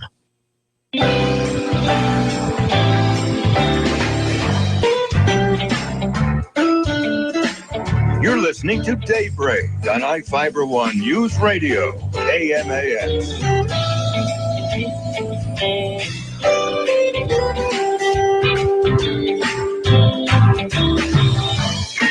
All right, good morning to you. It's 7:45 here at iFIBER One. Jeff and Carol. Carol, good morning. Good morning, Jeff. Martin Luther King Day. It is. And so today's January 18th. It's a Monday. But his birthday was actually on the 15th. Yes. So before we get into some clips of him and what's going on today, why is today Martin Luther King Day? Because it's observed on the third Monday of January each year. It's a federal holiday, so they make it like a 3-day weekend. Okay. Instead of a floating day wherever January 15th lands, it's always the third Monday. That makes so much more sense. It does. And then if you're planning events, which there was a lot of events already this weekend, yeah, it just sort of continues into Monday. Into the weekend. People can observe it also. Huh. That does make a lot of sense. You think they should do that with all holidays? Like a set day? Like Christmas like Christmas the last always Monday. The 25th, but it could always be the last Friday of the second to last Friday of December, or would that screw everybody up? I think some people would object to that. Right, But because then they Easter- say Jesus was born on that day. But then Easter is a certain Sunday. It's not a specific date. It's always Isn't like it? it's all 40 days after. Yeah, so I don't know. They should plan everything around our holidays. Is that? I mean, what you're I'm just telling me? wondering because it says, I'm looking at some of the things that the days that we look back on the life of Reverend Dr. Martin Luther King, born on the 15th, and I was just wondering why it was today, the 18th. 3 days later, as the leader of the Montgomery bus boycott in '55, protesting segregation of public transportation there, co-founder of the Southern Christian Leadership Conference. He gained prominence there, got up there, gave the speech, the I Have a Dream speech. What's great about that speech is that I'm not sure, now don't quote me on this, but I believe the deal is that he was up there, and you've seen the pictures and some of the video of just the Washington Monument and just how many thousands and maybe millions of people there watching him speak, from all creeds and colors and backgrounds, lots of people there to hear him. And I think he had something going on. He was ready to, but somebody says, tell him about the dream, right? And so this was kind of a sermon that he had given before, and it was powerful. He made, this wasn't his last speech that he gave. One of the final ones was about the garbage workers, I believe, the garbage workers union in Mobile or something like that. But this obviously a big prominent speech that everybody is like, that's when things started to change there on that speech. What an amazing time. Right. Yeah. Crazy time. I mean, so many things happening that people hadn't really been doing before. Here is Dr. Martin Luther King in honor of the day. Here's some archival audio of him from March 31, 1968, just 4 days before he was assassinated. And this time he is speaking on what he considers, quote, the disease of racism. The disease of racism permeates and poisons a whole body politic. And I can see nothing more urgent than for America to work passionately and unrelentingly to get rid of the disease of racism. Just 4 days before he was assassinated, that clip came from March 31, 1968. Also, here he is talking about the redemptive power of dying for his cause. I have always felt that unmerited suffering is redemptive, and even if I have to die for this cause, physical death is a price that others will have to pay, then it is a price that is paid to free the soul of our nation and to free our children from a permanent spiritual death. And in this sense, I think it is very redemptive, or it can be, even if it occurs. 7:50 here at Daybreak on iFIBER ONE News Radio on MLK Day. And there are plenty of ways to get out there and honor his memory. There are ways to get out and volunteer in the different groups and communities, and maybe specifically in a way that can give back directly to the Black community as a volunteer way today that you can do for national and community service. Some other options as well, as state offices are closed, federal offices are closed, and county and city as well. 7:51 here at iFIBER ONE. The Old Farmer's Almanac comes up next. We'll look ahead to next hour here on Daybreak.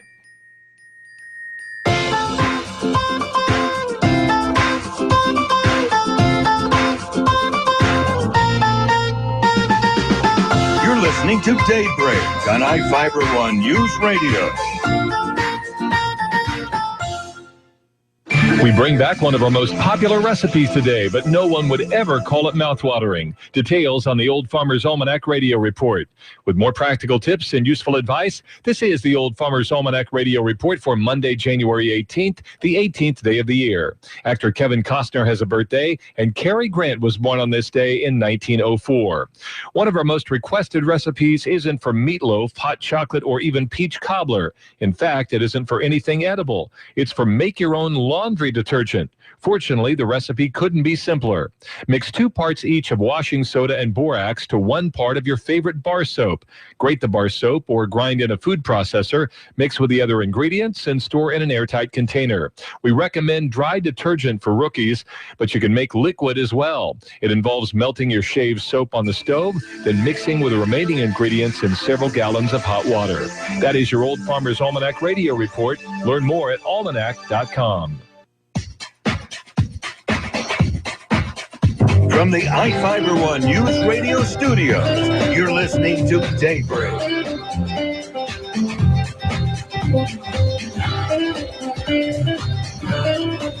$7:53 here. It's Daybreak on iFIBER One. Jeff and Carol. Good morning, Carol. Good morning, Jeff. Good weekend. Good weekend. Great weekend. Mm-hmm. So last week we were talking about people passing to cancer, right? Mm-hmm. And it all started with David Bowie, which we have a story with here in just a moment. And we said this last week, that every day thousands of people die of cancer, and it's a tragedy, and we only usually hear about the celebrities in this case. Right. And boy, we got a lot of them last week. 5, if I believe I'm counting proper. David Bowie, cancer. Alan Rickman as well. Then it was Celine Dion's husband. Right. Then it was Grizzly Adams. Then it was Celine Dion's brother. Did you hear her brother died 2 days after the husband died? All cancer. Wow. There's another sportscaster, I think, that passed as well.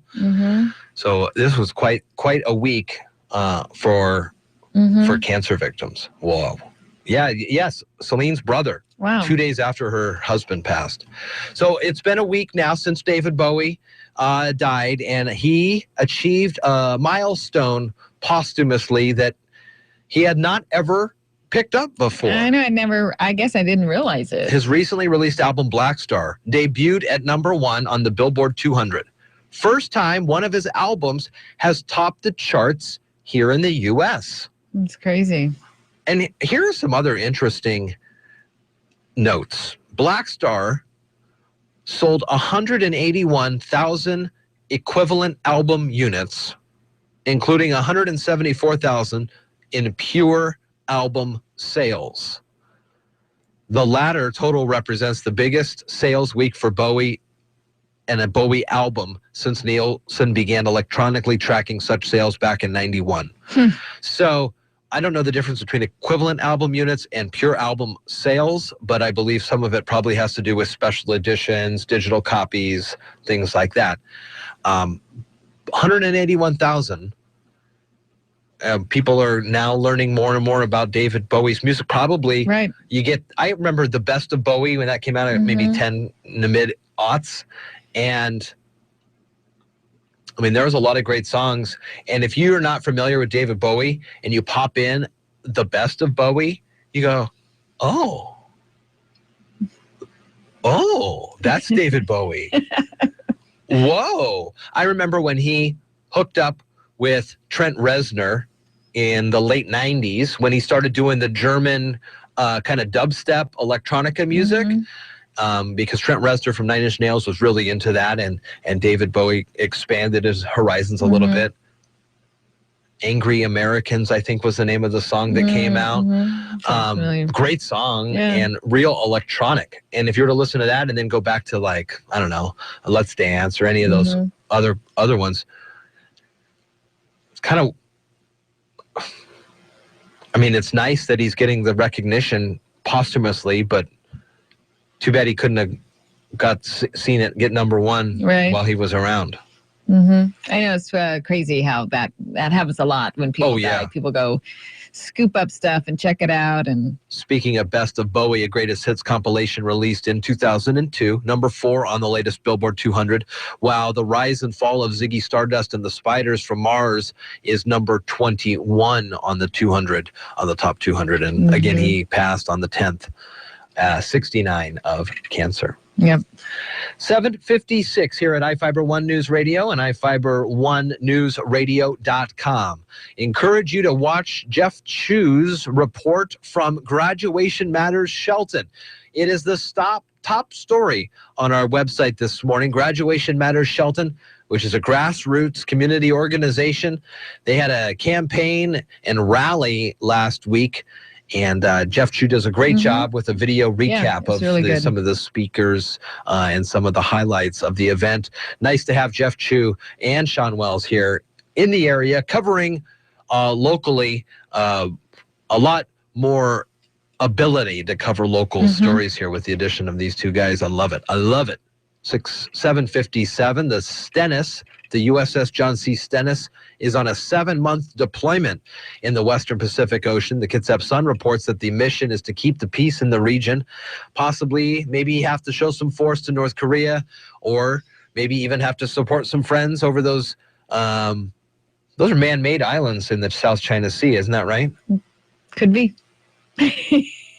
I think those disputed islands over there. Ship could steam. I mean, it could go anywhere from Japan to New Zealand, anywhere in between. Crew of 3,100 folks departed on Friday. Also on iFIBER One News Radio, Carol. Oh, we have the state has approved a plan for a new psychiatric hospital in Tacoma. It's going to be a new 120-bed hospital. The Department of Health approved the plan by Alliance at Multicare Health Systems. And the agency, basically what's going to happen is there was the Puget Sound Hospital that closed in 2010, so they've had a severe shortage of psychiatric beds. So this is going to really help out. It's going to be a $41 million new facility, which will be built on the Allen Moore Hospital campus, and it's expected to open in 2018. Very nice. Washington Apple shippers cheering this morning. India has reopened all of its ports to Apple imports. We talked about this last week. India, surprise to me, was Washington's 3rd largest apple export market lately in the recent years. The Northwest Horticultural Council's Chris Select says the Indian government last week reversed a decision it made in September to restrict apples from the U.S. and any other countries to just one major port. You remember when all the ports up and down the coast were shut down, and what a backlog that created? Oh, imagine if that happened and then they says, well, we've come to a deal. We're only going to open one on the whole West Coast. Whoa, that would take forever to unload all this stuff. So thankfully, they have opened it up to all the ports in India. Get those apples over there. That's what I'm talking about. The reopening comes as the major shipping season runs from now through March. Right. It's 8 o'clock here at iFIBER One News Radio. ABC News coming up next. After that, Marilyn Foster and the latest in local news. More on the way with Daybreak on iFIBER One. You're listening to Daybreak on iFIBER One News Radio. Alex Jones and InfoWars on from 6 to 9 weekdays on iFIBER One News Radio, AM 1030 and FM 103.3 KMAS Shelton. Here's the latest from ABC News. I'm Karen Chase. There were a few punches pulled in last night's Democratic debate. Hillary Clinton blasted Bernie Sanders for not voting to close the gun show loophole. Let's not forget what this is about.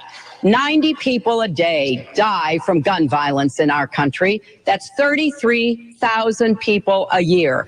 One of the most horrific examples, not a block from here, where we had 9 people murdered. But Sanders said she's just running scared. In terms of polling, guess what? We are running ahead of Secretary Clinton in terms of taking on my good friend Donald Trump. ABC News political analyst Matthew Dowd says it's their last clash before the all-important Iowa caucuses. I think what's going to fundamentally change this race is Iowa. We saw that in 2008 as the caucus results in Iowa. Barack Obama was way behind Hillary Clinton. He wins Iowa, and the race closed dramatically. And I think that's what Bernie Sanders thinks he's counting on in the course of this. The debate was everybody did fine, but Iowa mattered. An intensive search continues for 3 American contractors missing and feared kidnapped in Iraq. Details from ABC's Martha Raddatz. The contractors were doing work at the Baghdad International Airport, which is near the area where they were seized. This does not appear to be any sort of kidnapping by ISIS. SpaceX successfully launched a satellite into space, but unsuccessfully brought the rocket back for a landing. It exploded in flames after touching down on a barge. Spike Lee is boycotting the Oscars, tweeting, "How is it possible for the second consecutive year all 20 contenders under the actor category are white?" Jada Pinkett Smith, whose husband Will Smith wasn't nominated, is also staying home. Hershey's is getting healthy. The candy company, known for its chocolate kisses and other sweet treats, is expanding into fitness foods like energy bars. Company officials say they realize consumers' relationship with food is changing. This is ABC News. Are you working so hard to make a living you can't take time to make any real money? Is every day the same boring routine going nowhere and money runs out before the month? Well, my name is Ron LeGrand, and for over 30 years now, I've been helping clients take their life back by buying and selling houses with no money, credit, experience, or licenses. If you call 800-350-0255, 24 hours, and leave a message, I'll send you my new book and CD absolutely free so you can see how. I've bought hundreds of houses and trained thousands to do the same. Call 800-350-0255 to get your free starter kit until 500 are given away. You'll learn how to make a full-time income on a part-time basis without risk, largely tax-free, and get 90% of the work done for you for pennies. That's 800-350-0255. Again, 800-350-0255. Call now and take your life back. NASCAR driver Tony Stewart is in the spotlight again. At a race in Tulsa, Oklahoma over the weekend, he was caught on camera climbing into the stands to personally confront a heckler. ABC's Mary Bruce tells us it's not the first time the 3-time Sprint Cup champion's aggressive behavior has gotten him into trouble. This latest outburst comes as Stewart faces a wrongful death lawsuit. He's accused of losing his temper and driving recklessly before striking and killing fellow driver 20-year-old Kevin Ward Jr. Stewart has yet to comment on this new incident, but the fan involved, an off-duty law enforcement official, is being investigated by his department to determine if he acted inappropriately. Mary Bruce, ABC News, Washington. One of the most exciting parts of the Packers-Cardinals game over the weekend was the coin toss to determine who would kick and receive in overtime. It didn't flip, so the ref tossed it again. Packers quarterback Aaron Rodgers said after his team's loss that he would have changed his call to heads if he'd been given the chance. Karen Chase, ABC News. Local news is brought to you by Shelton Health and Rehabilitation Center. Find them online at sheltonhealthandrehab.com. From the iFIBER ONE Newsradio studios, I'm Mary Lynn Foster. Homes First of Lacey and Mason County Veterans Mentoring will conduct a public town hall meeting this week to discuss affordable housing for homeless veterans in Mason County. The goal of the public meeting is to create public awareness, provide education, and discuss investment opportunities for a project in Shelton. Homes First Affordable Housing has operated in Thurston County for 25 years. The agency owns 31 properties with 82 rental units and housing over 180 tenants. According to a spokesperson for the nonprofit organization, which has served more than 3,000 people, they see a growing need for affordable housing in Mason County and believe this is the program to make an impact on that need. State Representative Denny Heck, Thurston County Commissioner Bud Blake, Mason County Commissioner Terry Jeffries, and Shelton City Commissioner Tracy Moore will present information. The meeting runs from 5:30 to 7 p.m. on Wednesday, January 20th in the Mason County Public Works Building at 100 West Public Works Drive in Shelton. A 22-year-old Olympia man was arrested over the weekend following a head-on crash with a pickup near the Interstate 5 interchange on Highway 101. Trooper Guy Gill with the Washington State Patrol says the suspect was driving south in the northbound lanes of Highway 101 when he collided with the truck. The driver of the truck and passenger sustained non-life-threatening facial injuries and were transported to a hospital. The suspect also sustained minor injuries. He had a blood alcohol content 3 times the legal limit for driving based on a roadside breathalyzer test. He's being charged with suspicion of vehicular assault. Gill said troopers are unsure when the suspect entered the highway driving the wrong way. The State Patrol is asking witnesses to contact them. Thursday night at the Shelton Civic Center, the community gathered for the kickstart of Graduation Matters Shelton. It was a full house and standing room only as the community heard from Lieutenant Governor Brad Owen, 35th District Representative Dan Griffey, Shelton Mayor Gary Krantz, and various community leaders. Superintendent Dr. Alex Apostle talked with Daybreak about the turnout. It truly was amazing, and it really exemplified the community that we have here in Shelton. It was so impressive. It exceeded my expectations. What a reason to get excited, for the entire community to come forward and say, we're not really sure what we're going to do for our kids in terms of supporting Graduation Matters Shelton, but we're going to find out and we're going to make it happen. The Graduation Matters Board has set a goal of a 100% graduation rate for Shelton students, and along with it, establish a new standard for the state of Washington. If you missed the Graduation Matters rally last week, you can watch it on our website at iFIBER1newsradio.com. For iFIBER One News Radio, 1030 KMAS and FM 103.3. I'm Marilyn Foster. Alex Jones and InfoWars. Weeknights 6 to 9 on iFIBER One News Radio. But they run this hoax. It's the law. No, there is no law. And they all engage in this big conspiracy because they think it's the right thing to do. And then once it starts killing people, they can never admit, oh my gosh, this is a eugenics program. This is a mass public testing program. No. There's no admissions of that. It's just make fun of anybody that talks about it and say that we're going to make everybody sick. That's all over the news now. You're going to make me sick. You take a vaccine. 'Tis the season to give, and Whitney Chevrolet wants to give you the best value for your trade. This is Doug Sample from Whitney Chevrolet, and we want to give you what you're looking for. If it's not on our lot, we can pull from our other lots. Whitney Chevrolet wants you to have the best value and the best price. It's all about giving this year. So give Whitney Chevrolet a call or stop by our lot, WhitneyChev.com. A $150 negotiable document fee may be added to the price of all vehicles. Just down the road to Whitney's. Fitting rematch set to take place between football's greatest nemesis. Hi, everybody. I'm Dave Packer reporting on sports. In the NFL, a relentless Broncos defense kept the Steelers in check, but it was Peyton Manning who delivered the heroics. A late touchdown drive gave Denver the 23-16 victory, setting the stage for a familiar rivalry, possibly for the last time. For those of you that were waiting for a Peyton Manning-Tom Brady match, number 17, you're going to get it next Sunday right here at Sports Authority Field.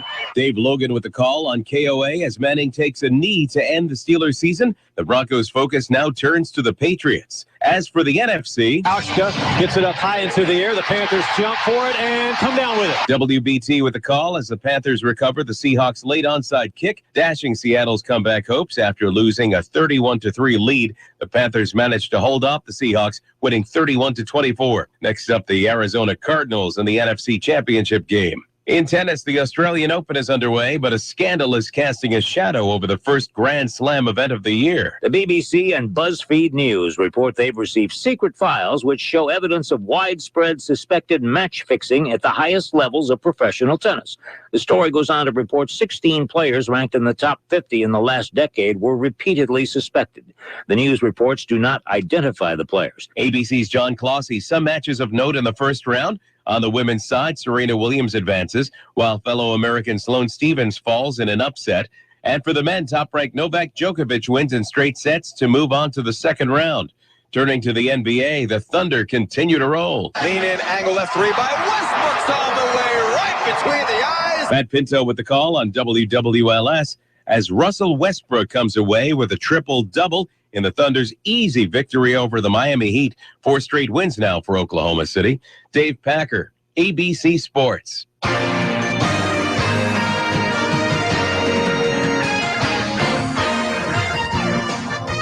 It's 8:10 here at Daybreak on iFIBER One News Radio, and a good morning to you. I'm Jeff Slakey, along with Carol Gardner. Good morning, good morning. Check the weather in a second. Beautiful sunrise. Holy cazoles. I wish I could do the weather this morning. Carolina Panthers built a 31-point halftime lead. Final score yesterday on the radio, 31-24. Carolina moves to the championship game. Timberline High School grad Jonathan Stewart returned from a foot injury, and it looked real good. He scored 2 touchdowns. He had that 59-yard sprint on that first play. Came down to the end, though, and it was Seattle was looking for an onside kick. If they would have gotten it, who knows what would have happened. 1:11 is when that kick happened. All-pro linebacker Thomas Davis actually got that for Carolina, and they were able to begin breathing a sigh of relief as they move on to take on Arizona in a game that will be on the radio this upcoming Sunday, the championship series. Denver, New England in the first game, Arizona, Carolina just after that. The coverage starts at 11. Freshman Chris Penner for the Capital Cougs helped out with 11 to give the Cougs a 51-50 win over the High Climbers Friday night. Live from the Mini-Dome, Sean Wells and Terry Allen were video casting it for us. They'll be out there on Wednesday and Friday of this week to provide you with the Wednesday game against Wilson, girls basketball, and Friday against Central Kitsap, and that's boys basketball there for sure. Both games at 7, both games video cast in high definition on iFiber1newsradio.com. This week, Gonzaga takes on St. Mary's with the pregame at 7:40, and over the weekend, Kyle Wilcher scored 25. And number 25, Gonzaga, beat San Diego 88-52. Looking now at the weather, here's Carol. Good morning. It's 44 right now, and it's going to be cloudy with occasional rain showers throughout the day and through the evening. And the rest of the week, it's basically going to be rain and more rain. Temps, though, are going to stay in the high 40s to the low 50s. Sunrise was at 7:52, and if you're near Shelton, right downtown, it's just a beautiful sun coming up over through the clouds. Yeah, through the clouds.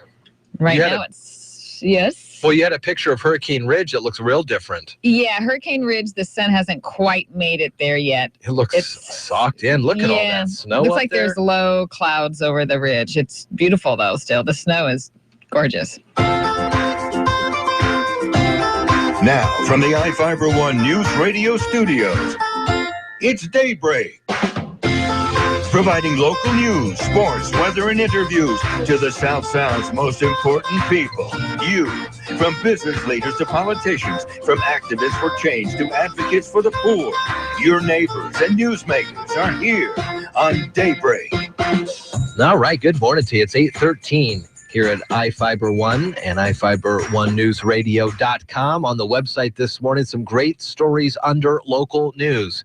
One of them is the video recap that Jeff Chu put together about Graduation Matters Shelton. Homes First is getting together on the 20th, and Tammy Newton and Tom Davis will be in tomorrow. But right now, we've got some great guests coming up next. Dale's in studio talking about an aura cleanse right here on Daybreak. You're listening to Daybreak on iFIBER One News Radio. Want to know how you can get free online access to your personal health and medical records from anywhere in the world 24/7? My Mason Health puts you in control, letting you manage your doctor appointments, review your medical visit summaries, message your providers, access test results, and so much more. Wherever you can get an internet connection, you can access your secure online health record from home, work, or anywhere in the world. Ask how you can get connected with My Mason Health at your next hospital or clinic visit. Mason General Hospital and family of clinics. Equal opportunity provider, translation services provided. Mason General and family of clinics. My name is Ruth Rusi. I volunteer with United Way, reading to children to help prepare them for a better academic future. I don't just wear the shirt, I live it. Give, advocate, volunteer. Live United. Go to liveunited.org. Brought to you by United Way and the Ad Council. Are you tired of commuting to a job that makes someone else rich? Working harder than ever, but getting nowhere? Do you hate spending hundreds of dollars every week on daycare? Having someone else raise your children? With our opportunities, you can start earning money as soon as next week. You get to be the boss, work from home, and live a happier life. At Be the Boss Network, you'll find hundreds of work-from-home opportunities that you can literally start today and be earning money as soon as next week. Go to freedom31.com and start earning money as soon as next week.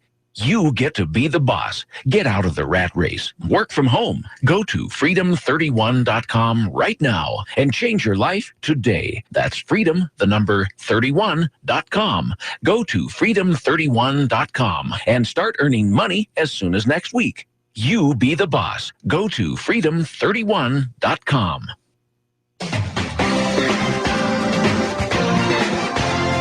You're listening to Daybreak on iFIBER One News Radio, KMAS.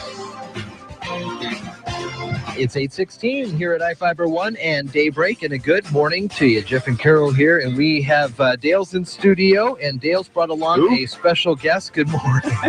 Dale, how are you? Good morning. How are you kids doing? We're doing good on a Monday morning. Good for Monday blues. You know. Yeah. All right. Well, listen, we are in studio this morning. Very happy to have with us this morning the Reverend Maria Dancing Heart Hoagland. She's an author. She's an energy healer and a counselor. And a week ago today, I did an auric cleansing. Okay. Which now I've just been given exactly what an auric cleansing is. But we're going to talk a little bit about that. And Maria, first of all, welcome. Thank you. Thank you for coming in Dale. this morning. Great to be here. Appreciate it. We had set this up for last Monday afternoon. As you two know, last week was kind of a crazy week. Yeah. It all started on Monday. So she kind of got caught up in the middle of a storm, as did I. And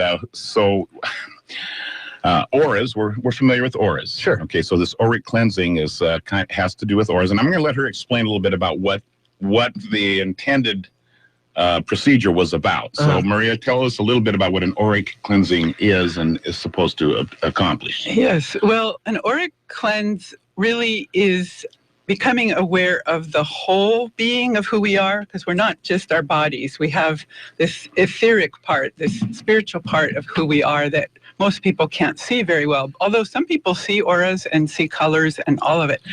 But in our lives, as we live and have the different vicissitudes of life, we get things in our aura. There are attachments, they call them, and different kinds of blocks that enter into our aura that we have no clue, really. You know, it's all subconscious, but these blockages and these attachments keep us from being really free and being our full selves. So an auric cleanse is where literally I go in. I've learned this from Toby Alexander, someone who teaches about energy and DNA activation and all kinds of things that are happening these days, especially because of the interesting times we're in. We're in a huge shift of the ages. But anyway, Toby taught us to go in and command that each of the chakras, which are the energy centers, the 7 chakras, but they're actually 15 energy centers, that one goes way down to the base of the earth, and then one is under our feet, and then the 7 that are in the body, and then more up on top of us. We clear all of those. We command that all auric attachments be gone. And not only that, we work on the glands in the brain, like the pituitary and pineal gland, hypothalamus, and also the DNA template gets cleared. So it's a thorough clearing of anything that's been blocking you in your life. And typically people feel, after maybe a few days, sometimes it takes a little while, but people feel much lighter, much freer, and areas of your life can really shift that you didn't expect. One woman mentioned how much she's developed since this, and she's much clearer. They're happier. One woman had a feeling in her brain that they were clearing things out. Well, back when she was 21, she had meningitis. So I guess they were, clearing out her brain from the effects of the meningitis years ago. Maria, when I was trying to think about this morning and explain it a little in the ways that people could see potentially in aura, the way I kind of described it, and if I'm wrong, please tell me, was that I would be the earth and my aura would be the ozone layer, the blue around me. Is that kind of... Very good. Very good. And, an analogy I would use for the auric cleanse is it's like going in and cleaning a mirror or clearing out the dust where there are cobwebs. And, we all accumulate stuff over the years. Yeah. And this is a way to just polish and make things clean and clearer. So, Dale, what was the process like? Okay, so I got home in the afternoon and at a prearranged time, and Maria called me on the phone. So she's at her location and I'm at my location. And then we talked about focus and some things that may be on my mind or things that I want to, address or bother me or whatever, emotional, spiritual, physical, all of them, all those things. And that was kind of setting the stage for her to do her thing. And then at the conclusion of the give and take, we're to lay down in a kind of a quiet atmosphere and just kind of, think about these things. And rest. So if you go to sleep, that's good. That's okay. Right. And she's had people, she asked me, she says, should I call you in about 45 minutes to wake you up? And I said, well, I think Jerry will be home and she'll take care of me. Little did I had dogs to help me and the telephone to help me wake up. Or really, I didn't get the good rest moment after we hung up that I had desired. That made me a little grumpy, actually, to be honest with you. But in the week since, I've had, I think some thoughts of my aunts, my parents, which my dad's been gone like 15 years, and my mom's been gone, my goodness, 30-some years. So I've had some thoughts of my parents this past week, and I've made conscious efforts to sort of assimilate emotional challenges. So when I'm starting to get angry or agitated or something like that, I'll check that and reevaluate. So I think there's some things happening. It's kind of hard to put your finger on it and to exactly know, but it's been a little bit of a better week this last week. Interesting. Since it happened. And even though I think I kind of shortchanged her, and she wrote to me and said, well, I'm sure there was some stuff going on. But I didn't really get that shift. And I did sleep well that night when I went to bed later. So. And you've been drinking the water? And I've been drinking as much water more water than I did the week before. Good. That is good. It's very important to drink water because that's the main lubrication and the detox. And, it helps us because the whole body, one woman actually had a metallic taste in her mouth. And she said it was like the metal in her mouth was kind of vibrating. And she drank some water or flushed it out with water and it still was there for a while. But then she got up in the morning with a great mood, she said. And so many sense that something's going on, but everybody's different too. Right. So, I mean, I'm not opposed to maybe getting another tune-up here down the road.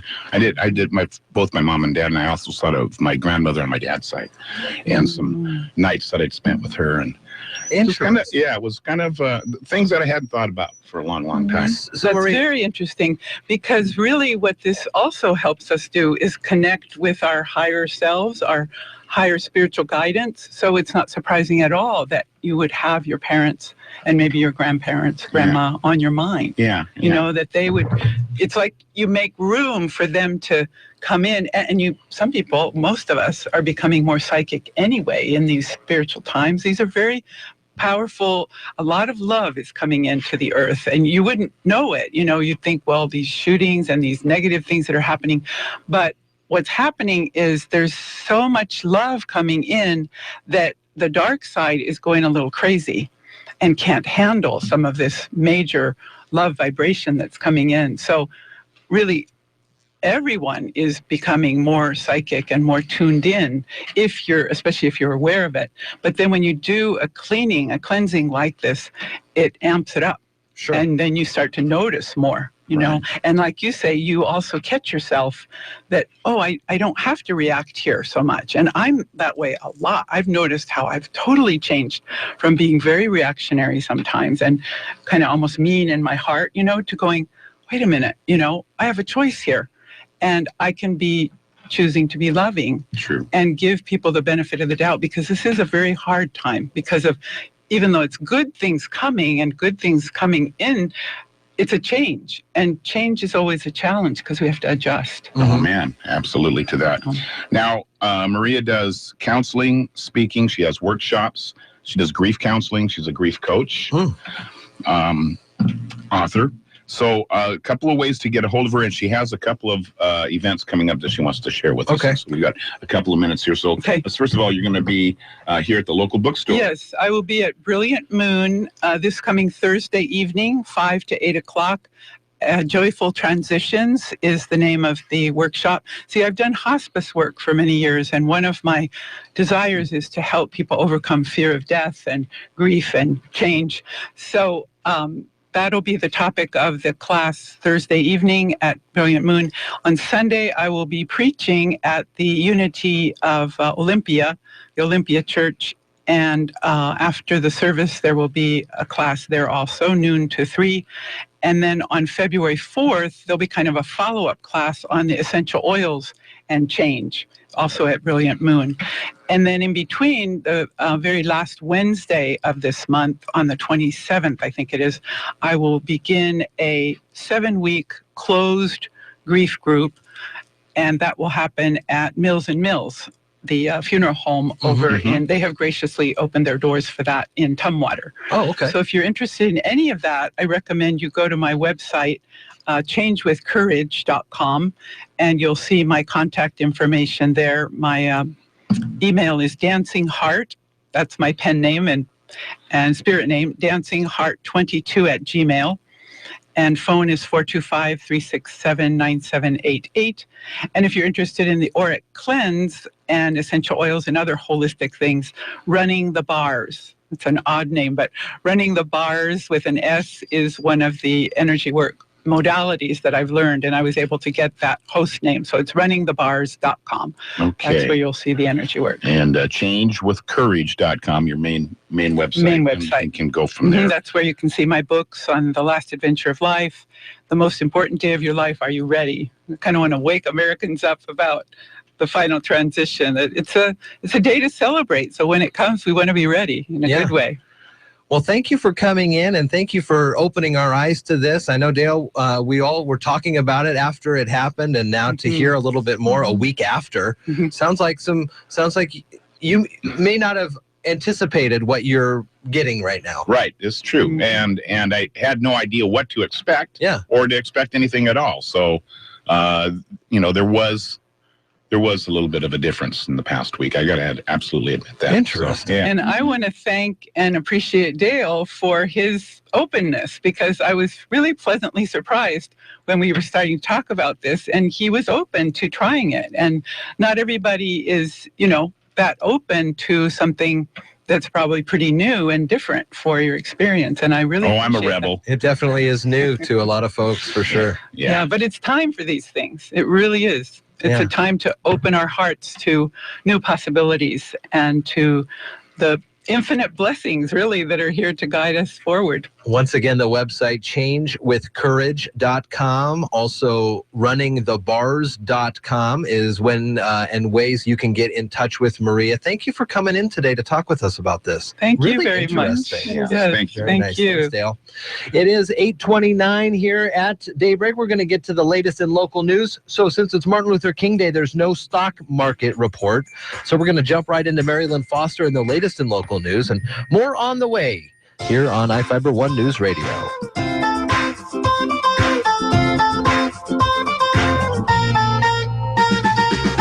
You're listening to Daybreak on iFIBER ONE News Radio.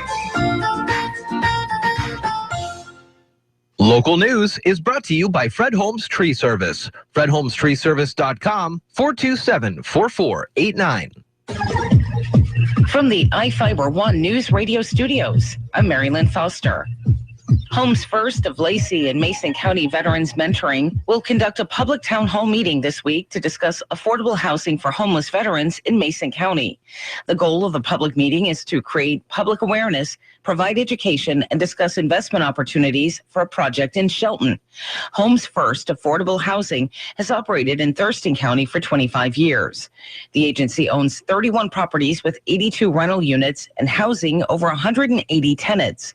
According to a spokesperson for the nonprofit organization, which has served more than 3,000 people, they see a growing need for affordable housing in Mason County and believe this is the program to make an impact on that need. State Representative Denny Heck, Thurston County Commissioner Bud Blake, Mason County Commissioner Terry Jeffries, and Shelton City Commissioner Tracy Moore will present information.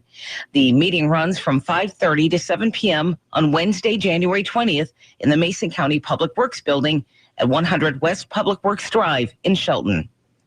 A 22-year-old Olympia man was arrested over the weekend following a head-on crash with a pickup near the Interstate 5 interchange on Highway 101. Trooper Guy Gill with the Washington State Patrol says the suspect was driving south in the northbound lanes of Highway 101 when he collided with the truck. The driver of the truck and passenger sustained non-life-threatening facial injuries and were transported to a hospital. The suspect also sustained minor injuries. He had a blood alcohol content 3 times the legal limit for driving based on a roadside breathalyzer test. He's being charged with suspicion of vehicular assault. Gill said troopers are unsure when the suspect entered the highway driving the wrong way. The State Patrol is asking witnesses to contact them. Thursday night at the Shelton Civic Center, the community gathered for the kickstart of Graduation Matters Shelton. It was a full house and standing room only as the community heard from Lieutenant Governor Brad Owen, 35th District Representative Dan Griffey, Shelton Mayor Gary Krantz, and various community leaders. Superintendent Dr. Alex Apostle talked with Daybreak about the turnout. It truly was amazing, and it really exemplified the community that we have here in Shelton. It was so impressive. It exceeded my expectations. What a reason to get excited, you know, for the entire community to come forward and say, we're not really sure what we're going to do for our kids in terms of supporting Graduation Matters Shelton, but we're going to find out and we're going to make it happen. The Graduation Matters Board has set a goal of a 100% graduation rate for Shelton students, and along with it, establish a new standard for the state of Washington. If you missed the Graduation Matters rally last week, you can watch it on our website at iFIBER1newsradio.com. For iFIBER One News Radio, 1030 KMAS and FM 103.3, I'm Marilyn Foster. We have some extreme temperatures in our part of the country. I want to tell you about a local company, Arch Mechanical. ARCH, Arch. It's an acronym for Affordable Refrigeration, Cooling, and Heating. But that's not what's important. What's important is how Tom, the problem solver, is able to help solve your heating, cooling, and refrigeration equipment or system problems. Check out archmechanical.com and find out more. archmechanical.com. Are you a do-it-yourselfer or a direct-it-yourselfer? Every weekend, people tell us about overspending on projects they could have handled themselves for lots less money. And we hear from people who ended up overspending because they tried to do something they should have called in a pro to tackle. Well, we'll help you sort it out. I'm Tom Kreitler. And I'm Leslie Segretti. Got a remodeling or a repair project? We can help you decide whether to do it yourself or direct it yourself this weekend on the Money Fit Home Improvement Radio Show. Saturdays at 10, Sundays at 7 on iFIBER One News Radio.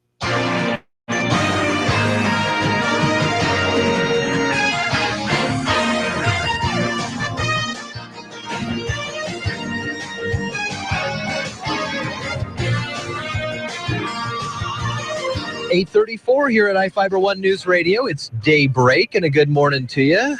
Hi, Carol. Good morning, Jeff. Been a beautiful sunrise. Carol will have a forecast in just a couple of moments. We're checking sports here, and we're all kind of coming to grips with what happened yesterday there. It was an early lead by Carolina, but Seahawks came back to get it real close. Final score 31-24.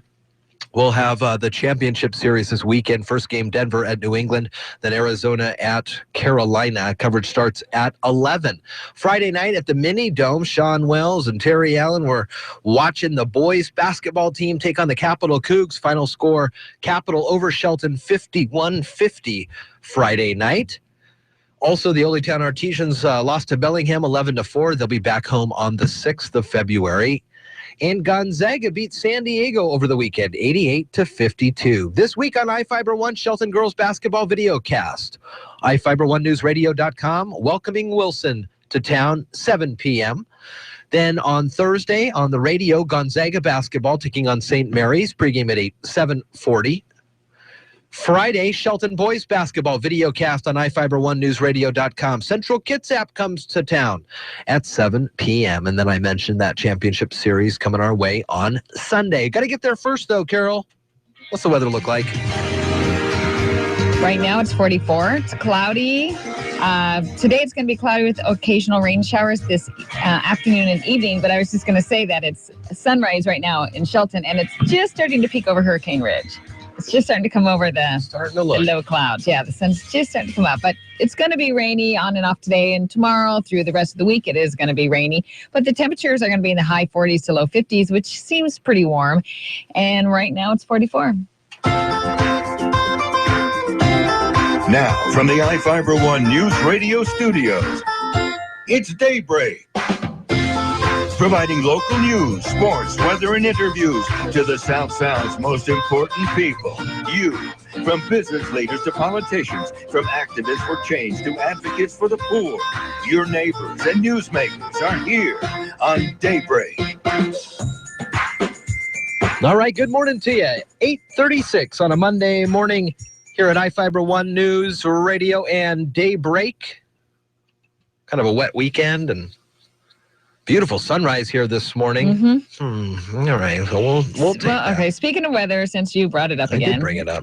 63 degrees on February 6th for the polar bear plunge. That's perfect. Yeah. They should rename it to the, I don't know, the warm weather plunge. Warm weather the mild. Plunge. The black bear plunge. The black bear plunge. No polar bears. 63, huh? That's what the forecasters are saying. Right now, that's what it's calling for. Oh, man, I like that. That is coming up again February 6th out at the Alderbrook. And we're getting Carol to jump this time. It's a lot of fun. You're going to have a great time. And actually, Don Miner is going to come in on the 2nd to get us all rip-roaring ready to go. Throughout the rest of the week, tomorrow at 7:15, Dan Griffey. At 8:15, Tammy Newton and Tom Davis will be stopping by to talk about a subject that Mary Lynn Foster is bringing up in the local news, and it has to do with a program they've got coming up on the 20th. It's called Homes First of Lacey and the Mason County Veterans Mentoring Program are going to conduct a public town hall meeting on the 20th to discuss affordable housing for homeless veterans in Mason County. So Tammy and Tom will be in on Tuesday. Tammy and Tom Tuesday here. And then Seth Elson as well at 8:45 from the Pacific Northwest Salmon Center. On Wednesday, more great guests, including Drew McEwen at 7:15, 35th District Rep. We'll talk about the Elma Wine Festival, which is coming up on Wednesday, and also Brad Patterson in for Transit Talk. Arlen Morris in for the Inquiring Minds series from Harstein Island. They put together a program there, I tell you what. Sean Wells will be in at 8:33 on Thursdays.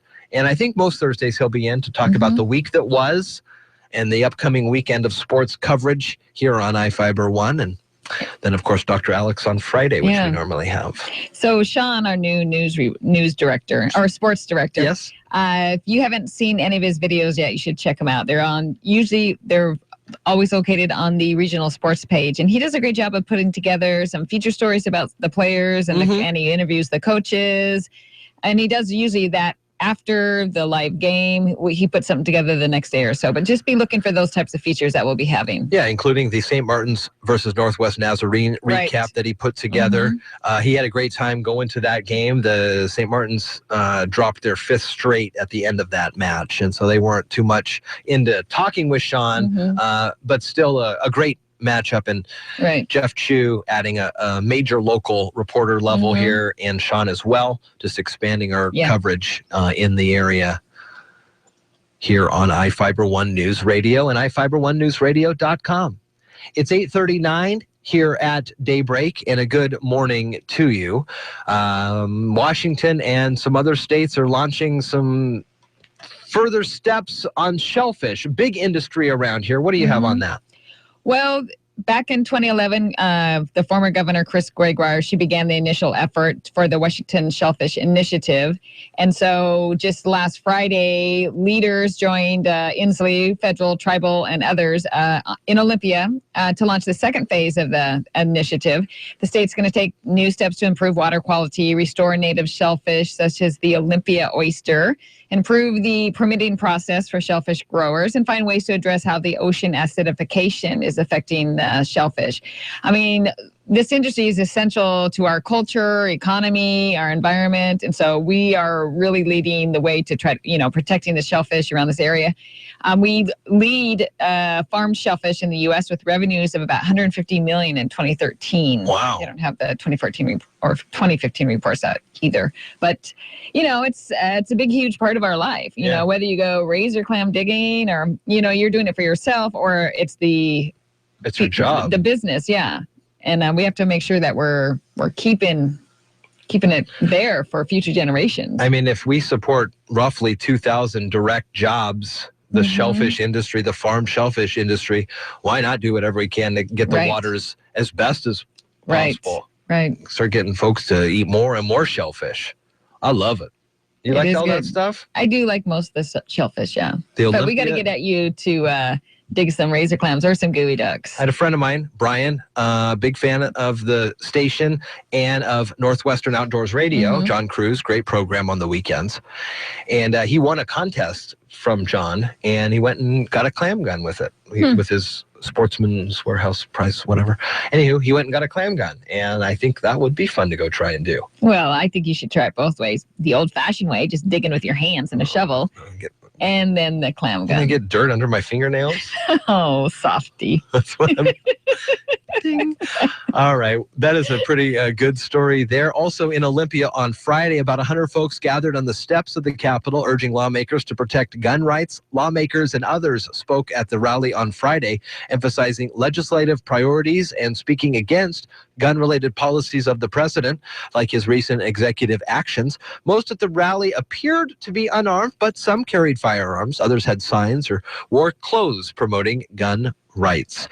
Rep. Matt Shea from Spokane Valley, Rep. Elizabeth Scott from Monroe, and Rep. David Taylor from Moxie were three of the folks who spoke there on Friday. Other news from our politics section. Yes. The other thing about our politics page on iFIBER1newsradio.com is that you have quick links to get to our local representatives. We'll be able to talk to Dan Griffey tomorrow at 7:15. But if you need to talk to Dan before that, the phone numbers and his website are located on iFIBER1newsradio.com. Under the news tab, click politics. Right. You're listening to Daybreak on iFIBER One News Radio. Are you tired of commuting to a job that makes someone else rich, working harder than ever, but getting nowhere? Do you hate spending hundreds of dollars every week on daycare, having someone else raise your children? With our opportunities, you can start earning money as soon as next week. You get to be the boss, work from home, and live a happier life. At Be the Boss Network, you'll find hundreds of work-from-home opportunities that you can literally start today and be earning money as soon as next week. Go to freedom31.com and start earning money as soon as next week. You get to be the boss. Get out of the rat race. Work from home. Go to freedom31.com right now and change your life today. That's freedom, the number 31.com. Go to freedom31.com and start earning money as soon as next week. You be the boss. Go to freedom31.com.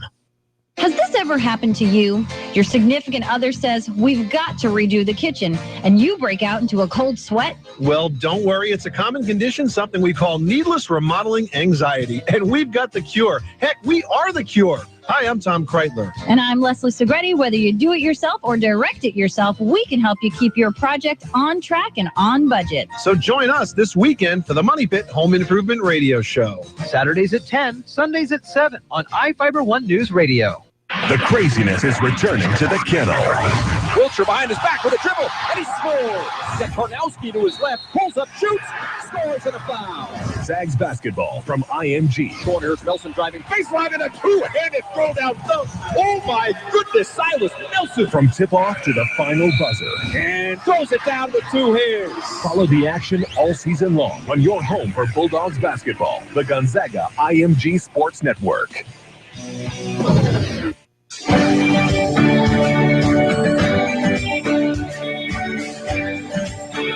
From the iFIBER ONE News Radio studios, you're listening to Daybreak.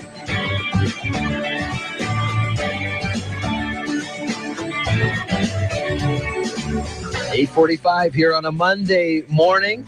It is Martin Luther King Jr. Day, and federal offices and county and some state offices are closed, no mail and stuff, but the EDC still works. Lynn Longan in. Good morning, Lynn. Good morning. How you doing? Good. Thanks for coming in today.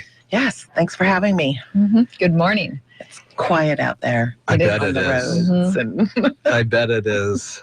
You know, every year, well, all the time, folks have so much going on, and they're always kind of moving past things that maybe they should kind of key an eye on, even in some sort of back of the mind situation. And so I think today's a good day to talk about what the EDC is looking ahead to for the year and maybe some ways that we can be a part of that. Right. Good. So yes, today of all days, I mean, the bank's closed, but the EDC, and we're located inside the credit union. Yes. So it's a really good day for us to just kind of catch up and focus and get organized a little bit. And one of the things that we're working on is, you know, we've met with our board, we've had our retreat, we're putting together our work plan for the year, and really highlighting those things that we're going to try to focus on. And some of them are, of course, the industry strategies. We should have all the strategies complete by mid-year, by July. And Sierra Pacific, continuing to work with Sierra Pacific and making sure that we don't run into any problems and that they're able to get up and running. And of course, Olympic panel products. They are in the mode. They will be shutting down before June. Okay. So, well, before July, I should say. Okay. So they'll be shut down before July, and working with them and doing everything we can to, you know, bring some of those good practices that we already learned with the Simpson employees to the Olympic panel products. Have they already decreased their workforce, though? No, they actually increased it for a while. When Simpson shut down, they had to get the boiler going. So they actually hired some of the boiler workers on. So they went from about 235 to about 250. They increased their capacity for things that they used with the boiler. So I remember when we first heard about the mill closing, and one of the things that you guys worked with along with the mills, that you had some, I guess it was kind of a liaison between the employees of the mill and folks who can maybe help them get a further job or the next step down. And so is that kind of the same thing you're thinking of, a representative from OPP? Or? Well, we opened, I'm hoping so. And I can't really guarantee it yet until the state, because the State Employment Security Department has to okay it for the funding to hire that representative. But it did happen with Simpson, and we have no reason to think it's not going to happen again. And we do have the Transition Center, which is open. We got a national emergency grant to open that for the workforce, and it's up next to WorkSource up on the hill. It's still open, and so we're hoping to just continue that same office. But we would hire one, possibly two. I can't remember it's a liaison. I can't remember the title. It was just somebody that kind of helped the employees who obviously got a bombshell go up there and better understand the processes moving forward with a familiar face and able to turn kind of some perhaps governmental mumbo jumbo into a easy to understand with someone you know? So they take them, they put them through training so that they learn about the Trade Adjustment Act and about all the different options. And then they would actually, yeah, you're right. It would be a familiar face that the employees would trust and could talk to and to find out what their options are. It worked well with Simpson, right? It did. It did. It worked really well. And we got a good response from employees that did go through there. Yeah. So did you guys know what's going to happen with the building, or is that to Sierra The building Pacific, it's Sierra Pacific. So they are taking that one also. It will. Oh, okay. Yes. It was part of the sale agreement. Simpson made a contingency of the sale that they had to honor the lease with Olympic Panel Products. Okay. What else is going on? Is anything else? Well, so this year we're working really hard to, finish up that comp plan with the county. The county's doing that, but the EDC is playing a pretty big role in trying to make some recommendations and help that move forward. And in that, also increasing our industrial land portions. So we'd really like to kind of start focusing on some business recruitment. And to do that, if you're talking manufacturing, industrial, we really need more industrial land. So that's part of our big focus. Is that rezoning? It is rezoning. Okay. It would be, so one might think that we have enough industrial land because we have a lot of 2, 3, 5 acre little spots. Yeah. If you go and walk them, many of them are wetlands. The topography is so steep of an incline you can't actually build on it for different reasons. It's really not developable. So it might be zoned industrial, but it's not usable as industrial. And that's one of the things that the city, the county, the EDC, we're all working together to address that. And hopefully we can get a big area that's zoned industrial. And it's not just that, it's having the services. So nobody's going to open up a manufacturing plant where there's septic. Right. Yeah. Or where there's septic. They want sewer and they need to have reclaimed water and they have to have the electrical and the fiber and all of those, the infrastructure has to be there. So what we're looking at is a very big spot, large spot up on the other side of the port, up near the prison, up that way, that could be zoned light industrial. And so when you say industrial, can you give a quick example of what zoned industrial, what a type of business that means? Just about any type of business can go into industrial. Oh, okay. So it would really be, I'm just going to throw something out. Lewis County, they did Cardinal Glass, a glass company, right? Well, that was heavy industrial for that type of a company. Okay. You wouldn't necessarily want it in your, anywhere, and it takes much more than 5 acres to do it.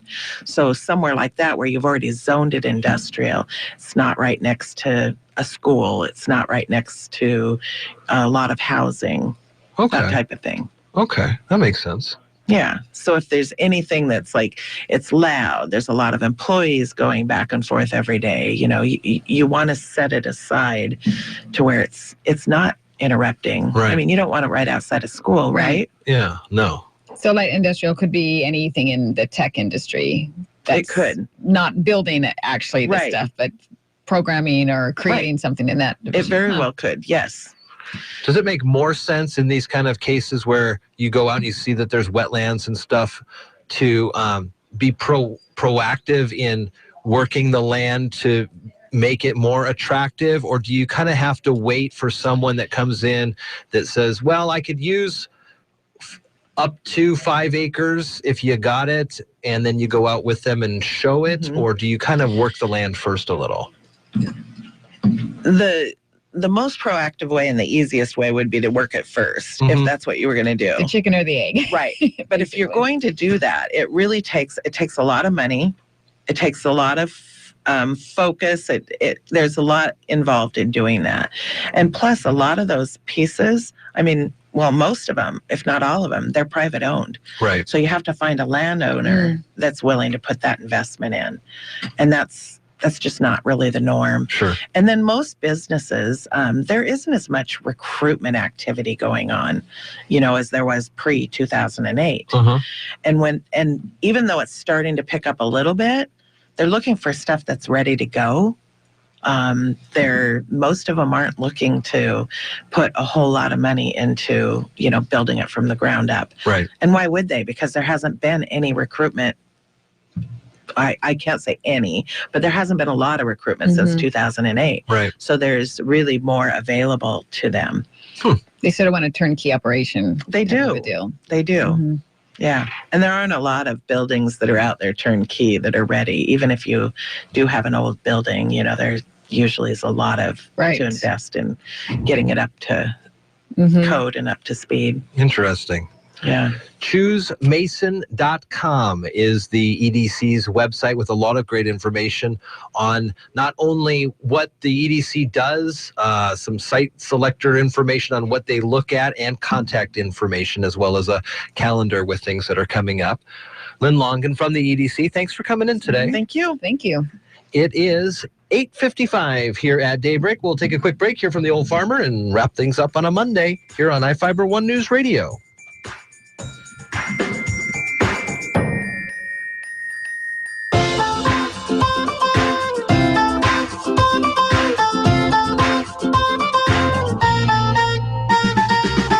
You're listening to Daybreak on iFIBER ONE News Radio.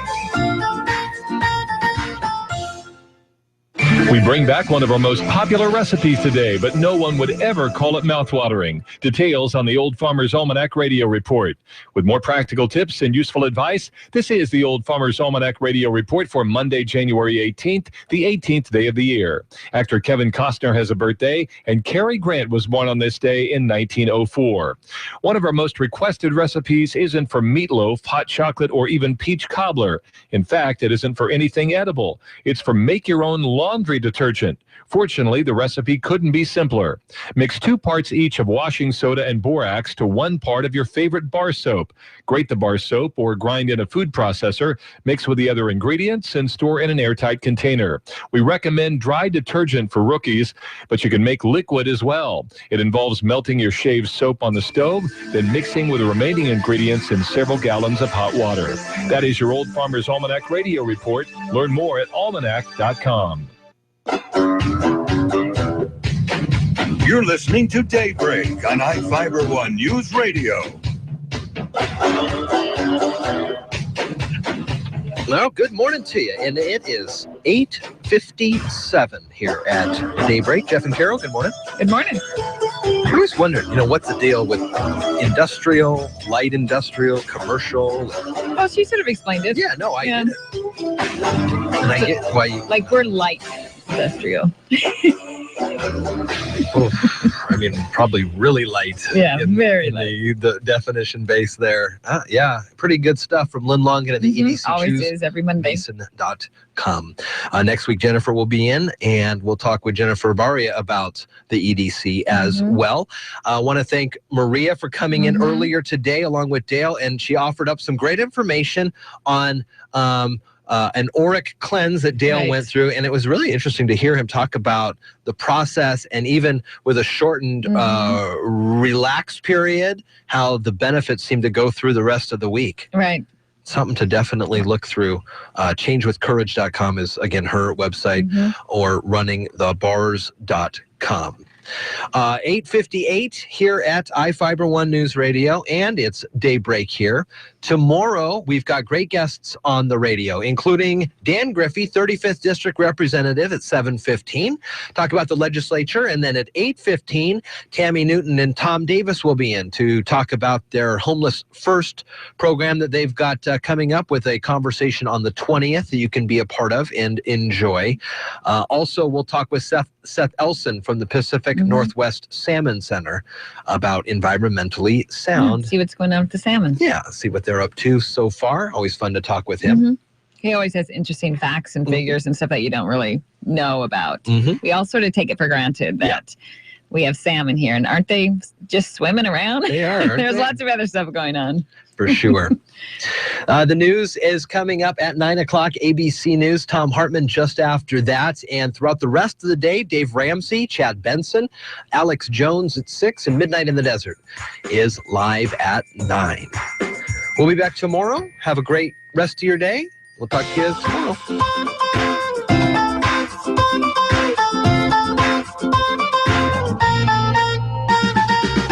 You're listening to Daybreak on iFIBER One News Radio. Tom Hartman is live and waiting your call. Weekdays from 9 to noon on iFIBER One News Radio. AM 1030, FM 1033, KMAS